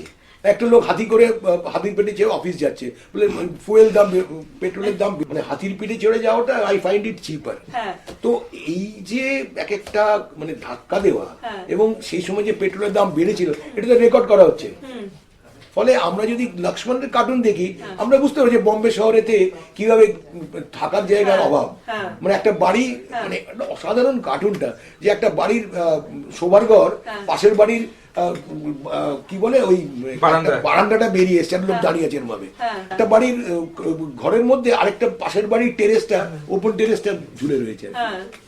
অর্থাৎ মানে মনে আছে এটা। তীব্র যে এই সময় এরকম হতো। হ্যাঁ। হ্যাঁ, মাঝখানে কাগজের ক্রাইসিস, হ্যাঁ। যেটা সুবিধারে এতে আছে, রেস্টুরেন্টের যে বেয়ারা সে এরকম ভাবে দেখাচ্ছে এখানে বিলটা হ্যাঁ। কাগজ নয়, হ্যাঁ। এইখানে বিলটা হাতে বিল করে নিয়ে এসছে, হ্যাঁ। কাগজ মাজাচ্ছে। হ্যাঁ মানে দীর্ঘ সময়, মানে তোমার ওই সময় ওই পলিউশন, তারপর ওই যে ওই ইয়ে Pollution-ই তো হ্যাঁ, প্রচুর পেট্রোলের আছে। দাম বাড়া, হ্যাঁ। মানে এই সবগুলো ধরে রেখেছিল কার্টুন বলেই তো আমরা ওই সময়টাকে আমরা দেখতে পাচ্ছি হ্যাঁ। যে মানে শুধু শুধু daily life history ঘটনা আর কি। নয়, আমি ঘটনা বলছিলাম নয়। না যে মানুষের fashion style Fashion change style হচ্ছে। change। আমি যখন সেটা ইলাস্ট্রেশনও ভীষণ ভাবে আছে, আমরা যখন ইয়ে করছি Bell bottom। বেল বটম চলে এলো, কান ঢাকা চুল চলে এলো, তারপরে তো এখন তো আবার এ হলো এই তো আমাদের বাবি রয়েছে সামনে, ও আমাদের বাড়িতে যখন সেবার এলো, হ্যাঁ তখন ও পনিটেল রাখছে, তখন একেবারেই তখন লোকে অভ্যস্ত নয় পনিটেল দেখতে। হ্যাঁ, সব রাস্তার লোকজন, এখন আমি 10টা লোককে আঁকলে 3টে পনিটেল দিই, Ponytail, হ্যাঁ। মানে এটা এখন ইউজড হয়ে গেছে। মেয়েদের সিগারেট খাওয়া, এটা 10 বছর আগে ভাবতেই পারতো না কেউ। একটা পার্টিতে গিয়ে কখনো কখনো একজন খেলো, সেটা একটা স্ট্যাম্প হয়ে গেল যে ও বাবা, ও তো মানে হাইপার মডার্ন, আল্ট্রা মডার্ন। হ্যাঁ। এইবারে আমি যদি এখন এটার কোনো ব্যাপার না, এই যে টাইম পাল্টাচ্ছে এবং ওই আমরা কিন্তু রেকর্ড করছি। এবং আপনার কোনো একটা কার্টুন ইলাস্ট্রেশনই আমার মনে হয় যে পুজোর সংখ্যা, এই যে মেয়েদের সিগারেট খাওয়া, সবাই লাইন দিয়ে ঠাকুর ইত্যাদি দেখছে, তার মধ্যে একটা মেয়ে এরকম সিগারেট আমি তো ছবি আঁকতে গেলে এখন পার্টি হচ্ছে, অমুক হচ্ছে, ওটা এখন একটা খুব মানে রেগুলার জিনিস হয়ে গেছে। Regular। কিন্তু তোমাকে এখন বুঝতে হবে, এবং ড্রেস, হেয়ার স্টাইল, মাঝখানে পাঙ্ক উঠেছিল, হ্যাঁ তোমাকে তখন এখনকার ছেলে যেমন ইলাস্ট্রেশনেতে কিরকম সময় চেঞ্জ হয়, আমাকে সমীর সরকার বলেছিলেন একদম গোড়ার দিকে যে তুমি পার্টি মানেই লোককে স্যুট পরাও কেন, এখন আর লোকে মানে ওটা মানে কাস্টমাইজ নয় যে পার্টি মানেই লোকে স্যুট পরে, এখন লোকে ক্যাজুয়ালি যাচ্ছে। এই যে আমি প্রথম একজনকে দেখেছিলাম পার্টিতে যাচ্ছে বারমুডা পরে, এখন বারমুডাটা এখন অ্যাকসেপ্টেড হয়ে গেছে, যে কোনো 5 স্টার হোটেলের লোকে বারমুডা পরে চলে যাচ্ছে। কারণ এখন টেম্পারেচার পাল্টাচ্ছে, ক্লাইমেটিক কন্ডিশন পাল্টাচ্ছে, ফলে এইগুলো আমাদের রাখতেই হবে আমাদের কাজের মধ্যে। তাহলে আমি এটা তোমাদের দুজনের এই বিষয়ে ভাবনা এবং অভিজ্ঞতা থেকে আমি এটা জানতে চাইছি যে তাহলে আমরা কার্টুনিস্টদের জার্নালিস্টের মর্যাদাটা দিচ্ছি না কেন? ফটো জার্নালিস্ট আছে, কিন্তু না কার্টুনিস্টদের আমরা টেকনিক্যালি আলাদা করে একটা গোষ্ঠী করে না টেকনিক্যালি তা নয়, টেকনিক্যালি ওদের দেওয়া হয়। চণ্ডীদা কিন্তু ছিলেন এডিটোরিয়াল এতেই ছিলেন, মানে অ্যাসিস্ট্যান্ট এডিটর র্যাঙ্কে ছিলেন। হ্যাঁ। চণ্ডীদার কিন্তু ছিল কার্টুনিস্ট নয়, অ্যাসিস্ট্যান্ট এডিটর। হ্যাঁ, ফলে এটা ডিপেন্ড করছে কোন Designation-টা হাউসে, আছে। ডেজিগনেশনটা Designation-টা আছে। It doesn't make much difference. আমি যদি অজিত নারায়ণকে কার্টুনিস্ট না বলি, তাতেও কিন্তু তার কিছু এসে যাচ্ছে না, কারণ তাকে আমরা কার্টুনিস্ট হিসেবেই আমরা তাকে ধরবো। তাকে তার কোম্পানি তাকে কার্টুনিস্ট বললো না, তাকে সাব এডিটর বললো না, তাকে প্রুফ রিডার বললো, ডাজন্ট মেক মাচ ডিফারেন্স আমাদের চোখে। আরে আমি ইলাস্ট্রেশন করি, আমি ঠিক ফুল ফ্লেজেড কার্টুনিস্ট নই, তা তো আমাকে দেবাশিস দেব কার্টুনিস্ট। একটা প্রশ্ন আছে এখানে। আমি যেহেতু ছবির সিনেমার ছাত্র, সামান্য ছাত্র নই, তো আমি সেখান থেকে একটা প্রশ্ন করি যে বিভিন্ন সিনেমার যেরকম মুভমেন্ট হয়েছে বা আর্টে যেরকম মুভমেন্ট হয়েছে, কার্টুনিংয়েরও কি সেরকম বিভিন্ন মুভমেন্ট হয়েছে? আমার তো মনে পড়ে না। বা সেরকম ভাবে কি কেউ যদি একটা গবেষণা করে, একাডেমিক গবেষণা, তাহলে কি সেরকম ভাবে মুভমেন্টে ভাগ করার সম্ভাবনা আছে? দেখো, পলিটিক্যাল আর সোশ্যাল তো দুটো আলাদা প্রথমেই করতে হবে, ক্যাটেগরি। কিন্তু সময় অনুযায়ী এই যে ইমার্জেন্সির সময় কার্টুন, তারপরে তার পরবর্তী সময় বা এখনকার পলিটিক্যাল সময়, বিভিন্ন পলিটিক্যাল কার্টুনকেই যদি ধরে বিভিন্ন সময়কে আমি ডেজিগনেট করি, তাহলে কি তার কোনো তাহলে তো একটা স্টেজ পাচ্ছই যে আমি কোন পিরিয়ডটাকে নিয়ে কার্টুন করছি। এরকম কি কোনো বই আছে যে ইমার্জেন্সি ধারাবাহিকভাবে? হ্যাঁ, ধারাবাহিকভাবে কোনো বই নেই, কেউ করেও নি, মানে সময়টাকে মানে ক্রোনোলজিক্যালি হ্যাঁ। না, সেভাবে বোধহয় আমার তো জানি না। আমি কালেকশন অফ কার্টুনস আছে, সেখানে অবশ্যই তুমি ইয়ারটা পেয়ে যাবে, কিন্তু একজন কার্টুনিস্ট মানে ইন্ডিভিজুয়ালি হয়তো করেছে, যেমন ডেভিড লোর আছে। ডেভিড লোর কিন্তু একটা ওই মার্সেল থেকে নিয়ে যুদ্ধ অবধি পরপর যে কার্টুনগুলো সেভাবে সাজিয়ে করানো আছে। হ্যাঁ, হিটলারকে নিয়ে, স্ট্যালিনকে নিয়ে ইত্যাদি, সেটা লেভিডলোর। কিন্তু সেই সময় বাকিরা কি না। আচ্ছা বিবেক, তুই তো এইরকম একটা বিরাট কাজ করছিস, পুরো ব্যাপারটাকে একত্র করা, এরকম কি করা যায় তোর মনে হয়? করতে পারা যায় না যে সত্তরের খুব ভালো ইমার্জেন্সি idea নিয়ে? কিন্তু। না না, শুধু ইমার্জেন্সি কেন, আমরা আমি just পলিটিক্যাল একটা সিচুয়েশনটাকে উদাহরণ দিলাম। আমরা যদি মানে পোস্ট ইন্ডিপেন্ডেন্স পলিটিক্যাল এই যে ডেভেলপমেন্ট, সেটাকে কার্টুনের মধ্যে কিভাবে এসছে, হ্যাঁ, এইটা যদি আমরা তার সঙ্গে যদি নোট থাকে যে এই এই ঘটেছিল, এই ঘটেছিল, এই এই নকশালদের নিয়ে, হ্যাঁ, হ্যাঁ, হ্যাঁ। এই এই তো যুক্ত ফ্রন্ট কি হয়েছিল, কংগ্রেসের ইয়ে উত্থান, তারপরে পতন, তারপরেতে এইভাবে যে হচ্ছে যে জিনিসগুলো। না, এটা এগুলো কিছু কিছু কার্টুনিস্টরা এটাকে ডকুমেন্ট করেছে, যেটা এবং সেগুলো বললেন। বেরিয়েছে, যেরকম এই 50 লেফট ইয়ার্স ফ্রন্টের এই এতদিনের to the eyes of Laxman, বাম তারা করেছে। ফ্রন্টের হ্যাঁ, বাম ফ্রন্টের এই এতদিনের রাজত্ব, তারপরে সেটা মানে তার rise and fall of left front regime, এইগুলো নিয়ে কার্টুন আছে। আছে, এবং সেগুলো ডকুমেন্টে না, সব মানে এক জায়গায় সেইভাবে সিরিজ করে, সিরিজ কখনো করা হয় ভালো হয় না? খুব ভালো হয়। এটা এগুলো তো হলে তো সবচেয়ে ভালো হয়, কারণ এটাই বলছি বারবার করে যে লক্ষ্মণ ভাইদের ইতিহাস- না, কয়েকজনের বাংলায় কাজ, বাংলায় হোক, বাংলায় হোক, হ্যাঁ। চণ্ডীদা একটা করেছিলেন ওই যে স্বাধীনতার পরে, তো ওই একটা ফেজ কে উনি ধরবার চেষ্টা করেন, আর ওটা কিন্তু কোথাও বেরোয় না, কিন্তু ও বলছে যে মানে বিভিন্ন কার্টুনিস্টরা হ্যাঁ বিভিন্ন স্টেজে মানে সেগুলো- ইমার্জেন্সির সময় বিভিন্ন কার্টুনিস্টরা যা করছেন সেটার একটা একত্র বই। একত্র করা, হ্যাঁ সেখানে মানে যেটা এবার আমার মুশকিল মনে হচ্ছে হয়- যে এগুলো সব যে ডকুমেন্টেড রয়েছে তা নয়, কিছু কার্টুন খুঁজে পাওয়া যায় না, তোমার এটা কোনো আর্কাইভ বলে কিছু নেই, তো সেই জন্য জোগাড় তো নিশ্চয়ই করা যায়, এবং মানে কিন্তু সেগুলো যদি আমরা অন্তত পারমিশন ইনফরমেশনটা থাকে। ইনফরমেশন থাকে, করাই কেউ যায়। যদি করে সেটাকে যথার্থ ব্যাপারে তোমার একটা সংজ্ঞা বা ওই টিকা দিয়ে অ্যানোটেট করে যদি করে, তো সেটা খুব ভালো করাই কাজ যায়। হবে, তো হওয়া উচিতও আমি বলবো। ঠিকই, ভালো বলেছেন। আর কোনো কোয়েশ্চেন? আমার নেই, তোমার কি আর কিছু আছে? না, আজকের মতো আমরা তাহলে আজকের সাক্ষাৎকারটা এখানেই রাউন্ড আপ করছি।